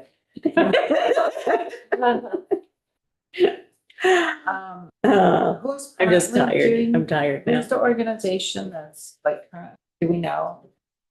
But I'm just wondering, Yeah, like, yeah. is it an in-state, is it an, an applied for, is it? I don't know the answer to that. So if someone can tell me later, that is, and Okay. it's efficient, their expertise, like if we want to leverage. Yeah, okay. Okay, so that brings us to 2215. Yeah, Notice appeals, right to fair hearing. The department or a community, should that be office? yes, that should be office. Office or community partner shall provide a written notice to any applicant or household whose participation in the program is denied, reduced, suspended, or terminated. Notice shall include a specific factual and legal basis for the office or community partners. Yeah, this is, well, see, now I'm, Not sure. not sure. Because, it is the notification. This is about the notice. Okay, the notice will come from the office. Yeah. I'm thinking about the appeal process itself. Oftentimes, there's a departmental appeal process before it goes to the Human Services Board, but this is about notice. So, I think it's okay with office, but they'll tell us differently if it needs to be different. Okay. So we did 1, 2, the effective date of the action, which in the case of termination, reduction, or suspension of services shall not be sooner than 14 days after the date of written notice. Page 25, subdivision 3, a statement of the right to request a fair hearing pursuant to this section. Sorry, just to go back to that, 14 days, after the date of the written notice. Is that the date that the notice is dated or the date that the notice is provided to the household? That's a good question. Especially today, if it's put in the mail. Yeah.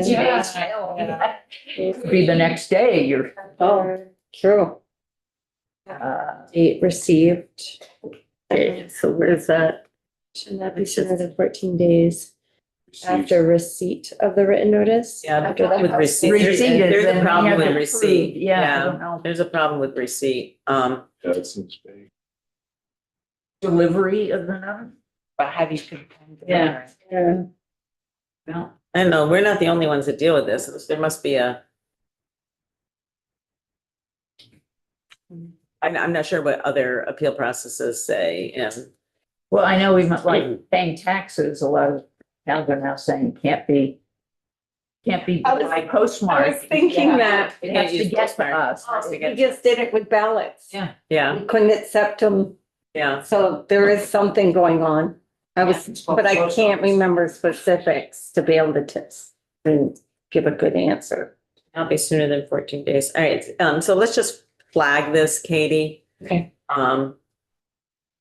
Yeah, I mean, I think I'm not sure what to do, And I'm not With sure it, how to solve it either, but but it is an issue because I don't think receipt is gonna work. But the date of the notice, and then rely, that's why it's 14 days and not like 7 days, because you can't rely on the mail, but I'm just wondering if we should put something in here about the, household's preferred method of communication. So if it's email, for instance, or text. that could be like, how do they find out the preferred method of that part of intake? Yeah. That becomes. All right, I think we need some feedback, more feedback about that. Okay, Top of page 25, a statement of the right to, I did that one. yeah, Fair hearing, for clear instructions and plain language on the process and deadlines for filing an appeal. Subsection B, an applicant for recipient of assistance pursuant to this chapter may file a request for a fair hearing. The Human Services Board pursuant to 3 VSA 3091 when applicant for assistance of the program is denied in whole or part, a household's benefits were terminated, reduced, or suspended, or the household believes the benefits have not been provided in accordance with the applicable rules or policies. okay, so we say applicant, so we should have an application, it says right there, number 1. Never mind. Okay. C, an applicant or household shall file a request for a fair hearing with the board within 60 days following the date that the applicant or household received written notice pursuant to A. Yeah. I'm gonna highlight that on your. Yeah. I guess I want to make it as consistent as possible with Right. current practice and that people know. I don't. Okay, If a household files a request for a fair hearing within 10 days after receiving the notice pursuant to A, that's another receiving notice.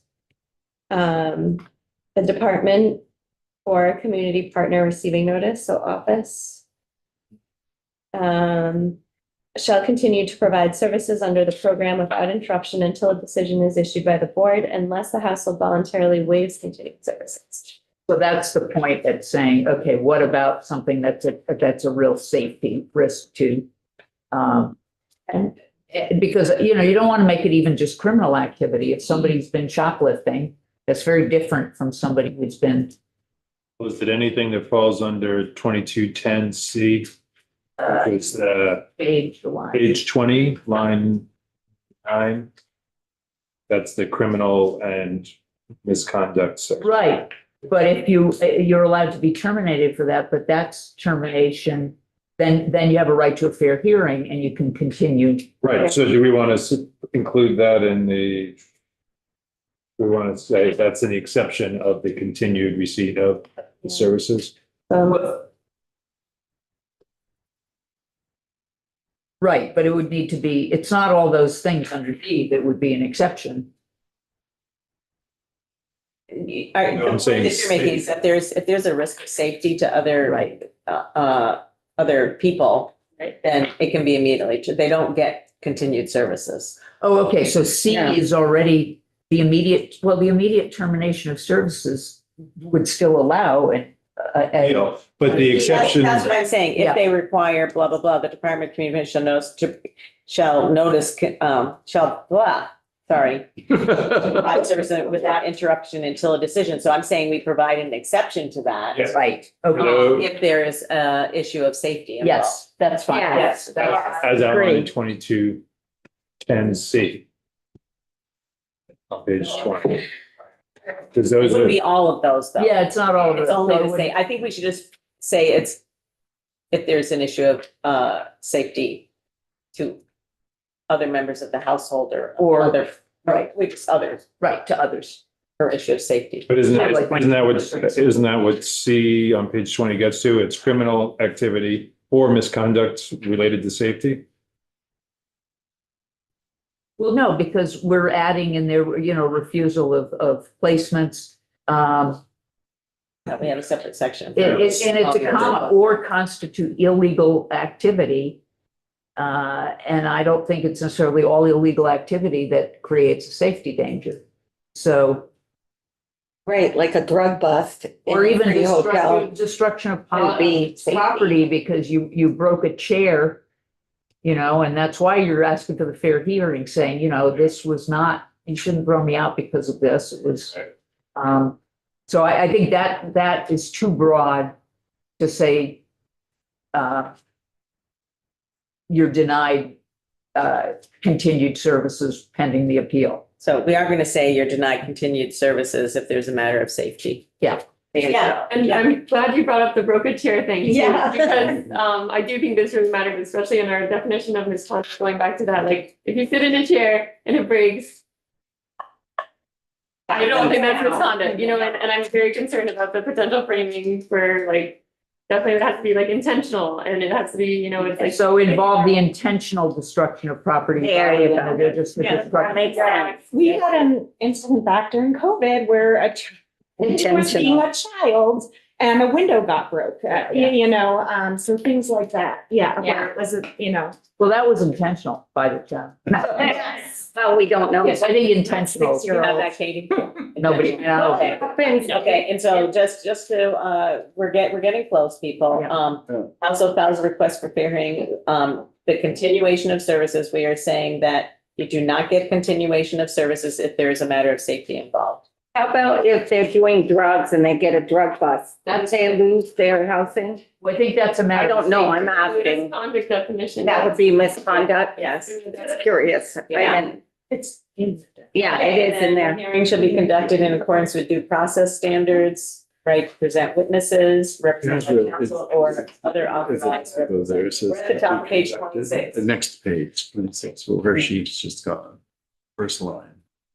Hearing shall be conducted, Hearing conducted, did it say conducted? conducted. Oh, yeah. conducted, not conducted. Isn't it funny how you're expecting it to say conducted, so I read You read it, conducted. absolutely. I heard you say that. I'm gonna add the to a hearing. I think Then you do know what. Looking right at it. Okay. Oh, there, another authorized okay, that's it. Human Services Board shall issue a written decision that sets forth the findings of fact, conclusions of law, and the basis for its decision, and the process for appealing the decision to the Vermont Supreme Court. G, if the Human Services Board issues 20 substantially identical decisions brought by program applicants or recipients, the department and community partners shall adopt the board's interpretation as part of its administration of the program, and the department shall revise the program rules accordingly. It's department, because that's. That is department? Yes, that is department. Okay. I'm just gonna point out for you that this is a big problem for, department, the agency of human services, the department. So I'm pretty sure that, I haven't read the feedback they provided us in the letter, but I'm pretty sure it's probably references. So my concern that 20 seems rather high is. Right. I would see that as a huge compromise to the Yeah, department, right. because I would have had it much lower. They can also appeal, you know, so. I just, we're gonna review the department's feedback this afternoon, but I'm just, highlighting that for you. That was brought up with me already. Okay, And I guess also at the end of that sentence where the department shall revise the program rules accordingly, that's a lengthier process when we want more immediate application of Of what those, We're gonna have more discussion about Well, they that, have, so. yeah, they have to adopt it and then they have to fix the rules. I think they, but at any rate, yeah. Yeah. Um, Okay, rule making. making. The department shall adopt rules for the implementation of the program, addressing at a minimum requirements for community providers participating in the program, standards for highly structured, low barrier, and specialized shelters, documentation requirements for household eligibility, including disability, required elements for supportive services, including case management, the creation of a standard application form that may be completed by hand, electronically, or by telephone. We have a change there. Okay. So, what this is referring to is that brief standardized initial assessment. And so, it's the creation of a brief standardized initial assessment form.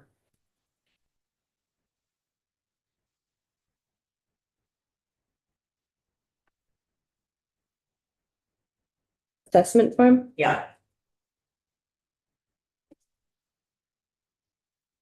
6, a process for issuing timely written approval or denial notification to applicants. 7, a process for issuing advance notice to households when the household is being terminated from the program. 8, applicant and household appeal procedures. 9, time limits for program participation, including procedures for extensions. 10, expectations for departmental oversight, wondering if that should be office, and quality monitoring. 11. Office oversight.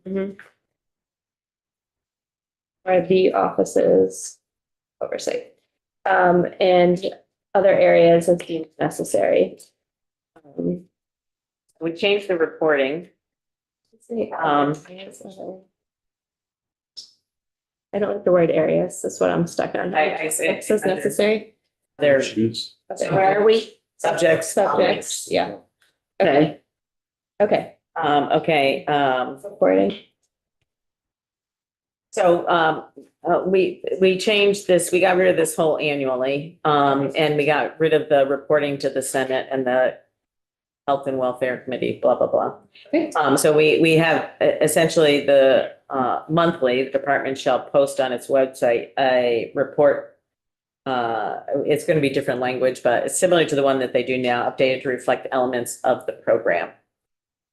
They have pretty good monthly reporting now on their website, and we just want them to update that with the elements of the program and just continue to do what they're doing. I think because everything that has been required so far has been in session law, you might want to pull your specific reporting requirements here, because what has been happening the requirements for that will go away. So just saying build upon that, I mean, that won't exist anymore, I guess is what I'm saying. So you might want to be more explicit. Well, I guess the problem with being too explicit is when you make a list of things, that's the only things that are included. And it's this kind of a living, breathing situation. I think things will change as What if it was something that was sort of vague, like not specific, like X number of this and this number of people served, but sort of like general categories? Is this where you were doing? Okay. Yeah. But unlike Representative Noyes, who was unprepared for the last bill, I am for this one. So I'm throwing people under the bus. Anyhow, I sent it, I love it. I sent it to you too. Okay. So the recommendations, as requested for. Okay, And I Okay. sent it over to you in an email all also. right, send it to Katie. All right. Put those in? Yeah. Okay. And then we'll talk about them in the afternoon version. Okay. Haha.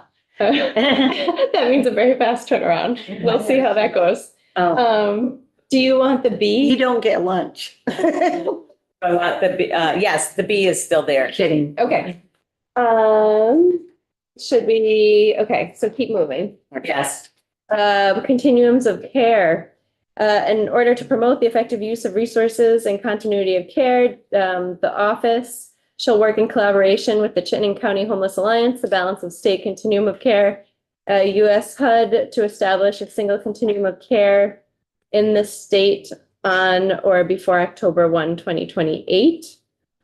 So I just, want to respond to, there was feedback that we should just move this to legislative intent, which is aspirational, and decided not to do that because we would like to see this. However, we also know that we don't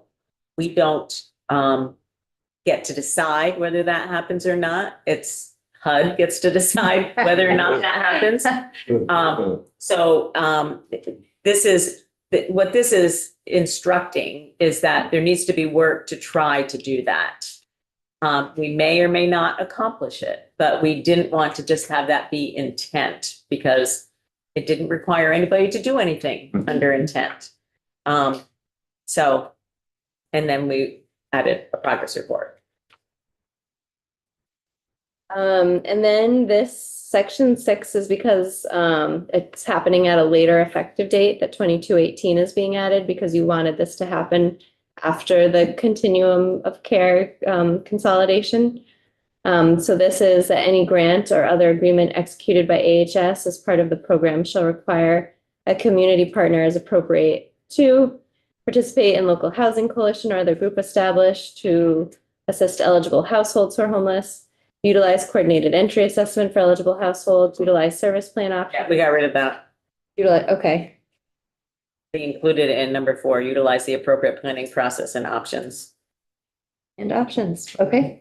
For eligible household transitioning into the permanent housing, including eligible households with an individual with an intellectual or developmental disability, older Vermonters, or individuals transitioning from a correctional facility. And lastly, measure performance outcomes, including diversion success, time to housing, and housing retention. Lead into that language. Do you want that to say AHS or another entity? Where? Page 28, line 19.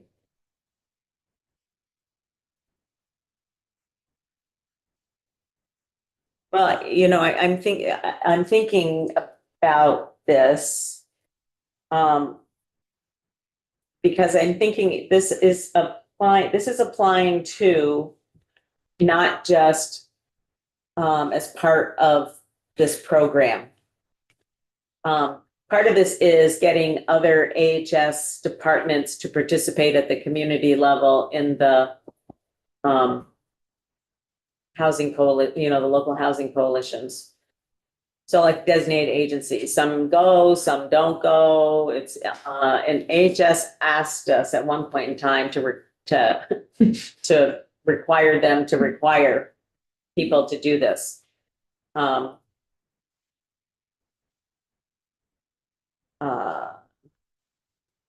This would I feel like it needs a little wordsmithing. This would be in the chapter about the program. That's where this. Yes, it would still be in the chapter about the program and any other grant executed by the agency of human services or its departments, I should say. AHS or its departments. Okay.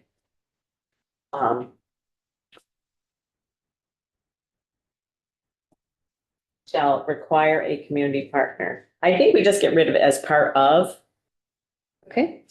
the continuum. So it would say any grant or other agreement executed by the agency of human services or its department shall require a community partner as appropriate to participate in local housing. Yeah, that does it. I just want to make sure that your intent matches what you're asking. Okay. So this, it doesn't matter that you're crossing out the continuum, it would still be part of the continuum chapter. So if you're wanting this to apply broadly to all grants, I don't know that you'd be accomplishing that. It's not as part of the continuum. I want it to,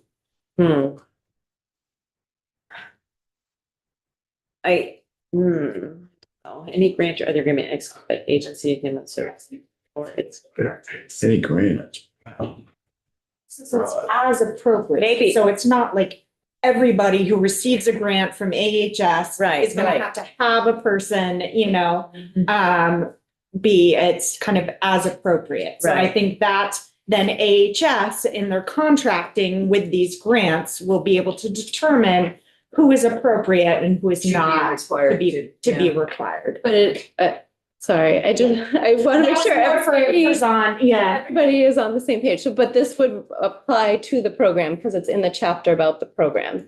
And if you wanted, We do want them to participate to the extent that they serve people. They have people.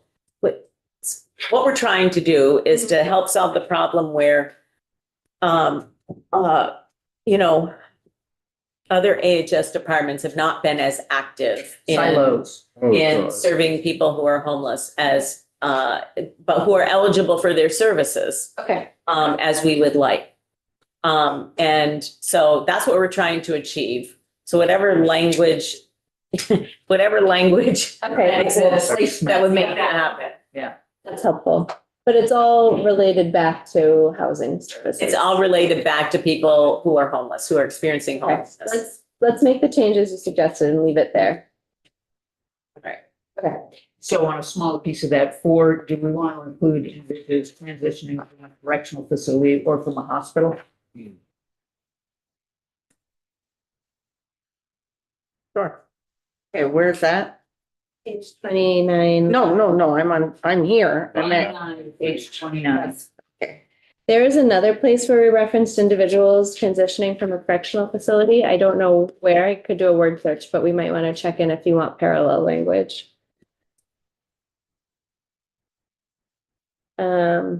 I'll keep moving for the time being. So this section 7 is, I don't know if you rather tee this up, Madam Chair, but this is sort of the chapter that we just looked at takes effect July 1, 26. There's recognition that some components of the program can be put into place July 1, 26, but that there will be work over the coming year to put the entirety of the program in place. Instead of dissecting the whole chapter, that this piece can be put in place in October and this piece can be put in place in January and having multiple effective dates, this language is meant to sort of capture this idea that the work is starting July 1, some of the components will be in place July 1 of this year, but by July 1 of 27, everything will be in place. So recognizing that the department. Say that flow 28. communication is 28. Oh, okay. Then I have the wrong dates. I think I keep thinking fiscal year 27 and putting 27 in. First date is 2026. And then the last one is, thank you. Same with on line 15, that's also 26. Right. Or Line is that- 17 is 26. Oh, line 19 that's fiscal year. 27. That is 27. Yeah, that's what I keep doing in my brain. This is Yeah. the second bill that I've done that on. Okay, so recognizing that the department and community partners do not have capacity to fully implement the continuum established in chapter 22 on July 1, 26, the department and community partners shall implement the program to the fullest extent of their ability in fiscal year 27 while developing the capacity to fully implement the program on July 1, 28. July 1 of 27. 7. 27, yes. I have it written down here. I haven't made the change. Maybe you should just say July, fiscal year 28. Do you want it on a date certain though? Because you could I don't think, honestly, it allows a little more flexibility if they need a little more time. If they fully say implement the program in fiscal year 28. in fiscal year 28, yeah. Yeah. Yeah, it's a heavy lift. It is, that's why I'm re-recognizing it, yeah. Section 8 deadline. Wait a minute, we're not there yet. I'm sorry. On line 17, the department through its office. How about at the top on line 15? Right, that's That the department's good, department. that's. Okay. Yeah. Okay, By moving it by an entire year, you could probably have taken care of one of the items in the DCF memo that's in our inbox. The timing does not make any sense. interim emergency rulemaking. To go before. Permanent. Oh, no, never mind. I remember. I did this last night too. Okay. The header starts on Yeah. starts on the bottom of page 29 and Oh, it finishes on the top. Switch. We do. We want to switch B, put B before A. So I think there is I know why you're wanting to do that because you want it to be chronologically correct. Yeah. Um, But you're gonna tell us why we don't want it that way. it's like setting up the rule in A and then setting up the exception in B is the way I'm sort of looking at it. I worked with our LCAR attorneys and this was their preference. But if you hate it, I will bring it back and ask if they have a strong opinion for flipping it. You are the experts on this kind of thing. Let me just think through this. So unless extended by LCAR, the department shall by October 1 of 27. So that gives them, what does that give them? It does- 15 months. I get the concept of I think that what I would do is in the header, put interim emergency rulemaking first, Okay, and then put deadline for adoption of permanent rules second, okay. and then flip them. Flip A and B. Yeah. I know, that's what you want to do. Okay. It's your bill. I'll flip them. People read it according to. I know. But I just like this is the rule and then Yeah. this is. This is the exception. Okay, they will be flipped. And so then in what will be B, we're giving 15 months to come up with permanent rules for the program. But that can be extended by LCAR. And B, and just to be clear, this is referring to the specific criteria in the statute that we've already looked at. So they have all of that guidance already about what should be in the rule. What will be A, currently B, prior, pending the adoption of the permanent rules. DCF is to adopt and maintain emergency rules deemed to have met the standard in emergency rulemaking. The emergency rules required shall take effect on July 1, 26 and shall at a minimum address the topics required. So the emergency rules have to address what is required in statute. This section takes effect on passage, which doesn't give a whole lot of extra time, but it gives a little bit of extra time. But the idea is that if certain components of the program are going to be stood up on July 1, 26, that there need to be emergency rules in place at the same time. Right, well, and there's, excuse me, we want the eligibility to be effective this fiscal year. And the appropriations are going to be by continuum component, which are all going to be a July 1. I realize that I don't know what to do about it. Yeah, it's a tight timeline. We can't say 10/1 retroactive to July 1. Yeah. But it could be that on passage is the beginning of May, and that gives 2 months, a month and a half. You're being optimistic, Am but I? I think it's gonna be one of those last minute bills. Let's just put it that way. Well, I mean, they'll have June. I mean, they would start working on something that they know is going to happen. Right. Yeah. Yeah. They would have all of June. Okay, we can talk more about that. Okay.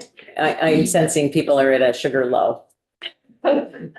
So let's just get through the last few pages. Okay.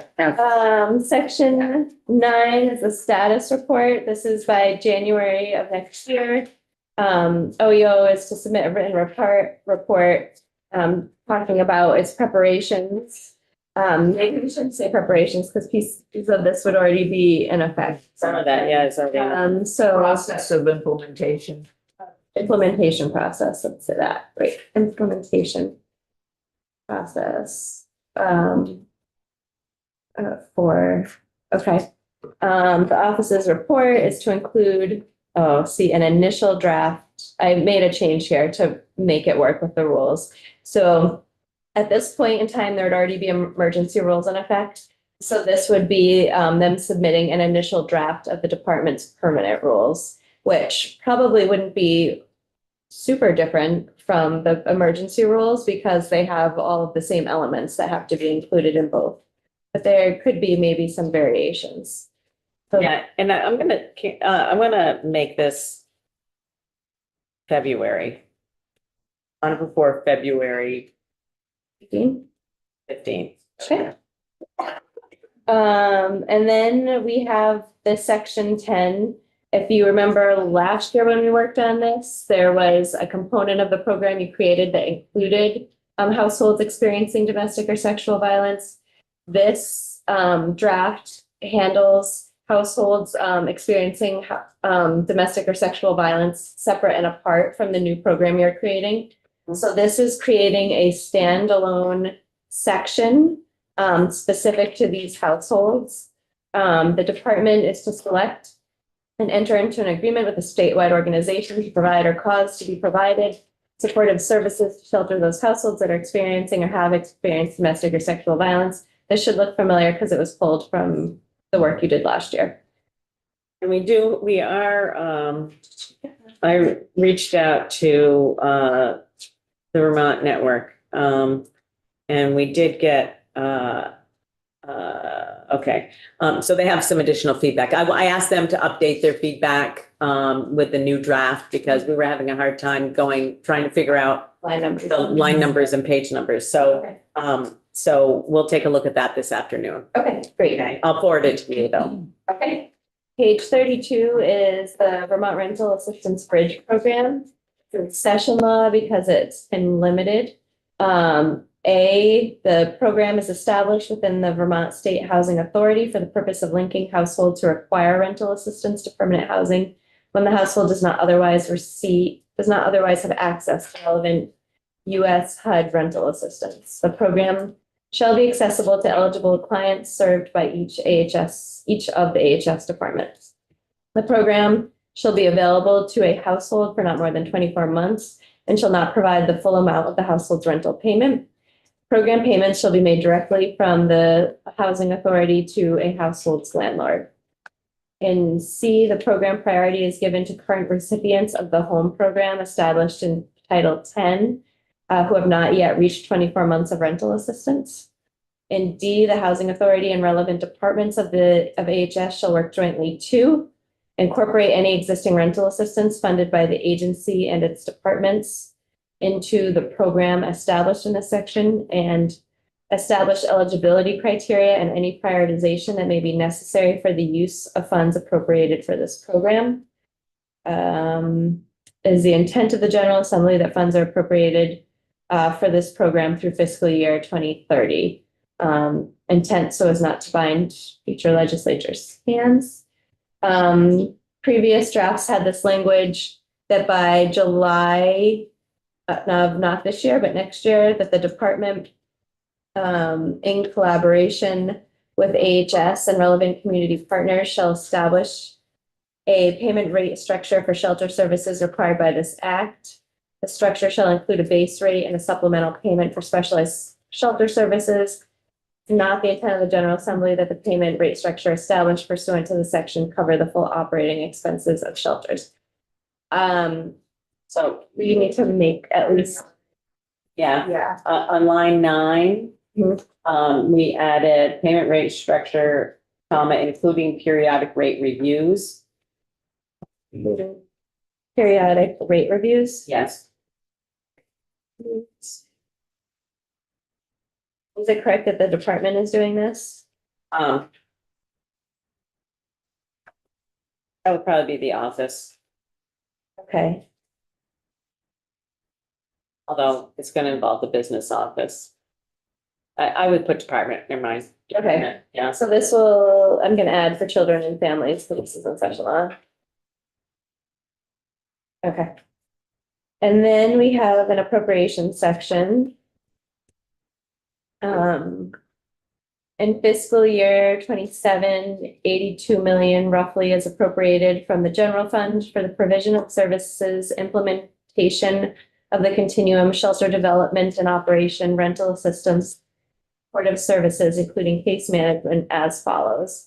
And then there's room for the breakdown of each of the levels. So A is That number is the existing. Exact existing amount that we received from DCF as their, What their FY budget 27 for budget. this is from the Yes. proposed budget of the administration. yes. Thank you. So then there is a breakdown. A is prevention and diversion services. So X amount of the 82 million will be appropriated here. And then we have this language which comprises X amount of one-time and X amount of base. B is shelter development and services. C is specialized shelter development and services. D is permanent supportive housing. E is rental assistance. Why did I put that there? Can I strike that? It's out of order with the, I don't think it's really order out of, it's the last thing. well, emergency housing and hotels and motels is the last. Maybe I'll just split those. Yeah, E and F.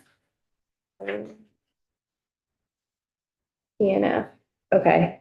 And then G, other supportive services, H is HOP.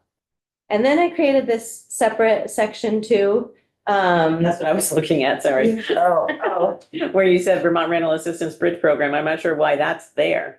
I was assuming it needed funding because you said it needs to be funded. It does. Is it part of the 82 million? Yes. Yeah. Okay, and what about for domestic violence house? That's one thing I just want to double check, but I believe that is also part That of is the also, 82 million. I thought those were outside, so I will make that change. I'm gonna double check that, but that's it, that's where it's currently funded, so I'm Okay. pretty sure it is. Okay, I'll move those up, and if we have to make a change, we'll make a change. Then we have this language, any funds that remain unspent at the end of fiscal year 27 shall be carried forward for the same purpose for which they were originally appropriated in this section. And B, any funds appropriated for GA emergency housing or HOP that remain unspent at the end of this current fiscal year are to be carried forward for investment into the program in the coming fiscal year. 14 is right now in statute under the general assistance program, there is a report and you decided you wanted to remove the report. So that is what is happening in section 14. Effective dates. We have a question. Yes, sorry.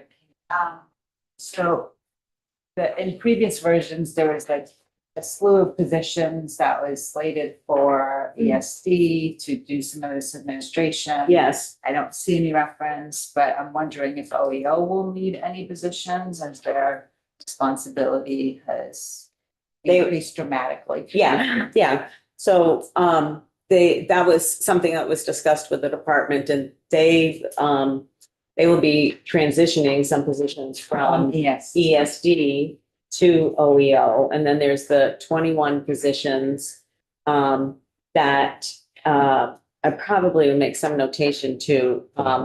They're counted right now in the spreadsheet that I sent you all, that Megan Smeaton sent us. They're counted in that top line. The administration, those 21 positions, and that's about $2.3 million. So we would be anticipating leaving some of those at OEO, but then transitioning some of that down into probably the case management and supportive services line in the community. But then there are other permanent classified positions that would transfer from DCF to, from economic Yes. services to, Okay. yeah. And I don't know, do we need to actually state that? That's probably a Nolan question. Yeah, okay. Because it would be part of these various buckets of money. Well, the permanent classified wouldn't, but Right. That's an administrative thing. We're saying the program's going to be run, Right. By we're DCF and they're gonna. saying the program's going to be run by OEO, so Right. they If would they have know, to they know, change, because they right, asked the question that they would have to transfer Oh, positions. maybe a transfer would have to be. Yeah. Let's ask Nolan. I don't know. Okay. All right. What perfect timing. Before break? Yes, Okay. I was just looking at under the eligibility, it's small but important distinction. I noticed that hate violence was not included in those, is experiencing domestic violence, dating violence, sexual assault, stalking, human trafficking, all of that. In prior things, I believe we had also mentioned like hate crimes, hate violence. That was taken right out of the appropriations act, appropriations bill. This is what it currently says. Okay. It doesn't mean that we can't consider it, but this is what it Yeah, currently I don't know. says. It's a small thing, but I think a really important one to have in there. All right, I'll double check what's incorrect. Okay. Thank you, Katie. Appreciate it. Okay. Yeah, thank you, Katie. We are going to be back at this at 1 o'clock. All people in class. Yes, thank you. Yeah. I'll look for them. We'll be back at 1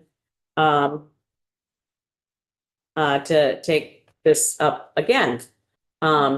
And I don't know if we'll have a new version by then. I'm in another committee. You're in someplace else. So could I just ask, let me prioritize the next hour of my time. 6:57 is the priority, right? Yes, we would like to vote that. We have more time on this one tomorrow Okay. for tomorrow. So I will try to finish that now and have that for 1-ish. And then I will see how far I can get done in the next hour on this one. Okay. Okay. You could quickly check the copy.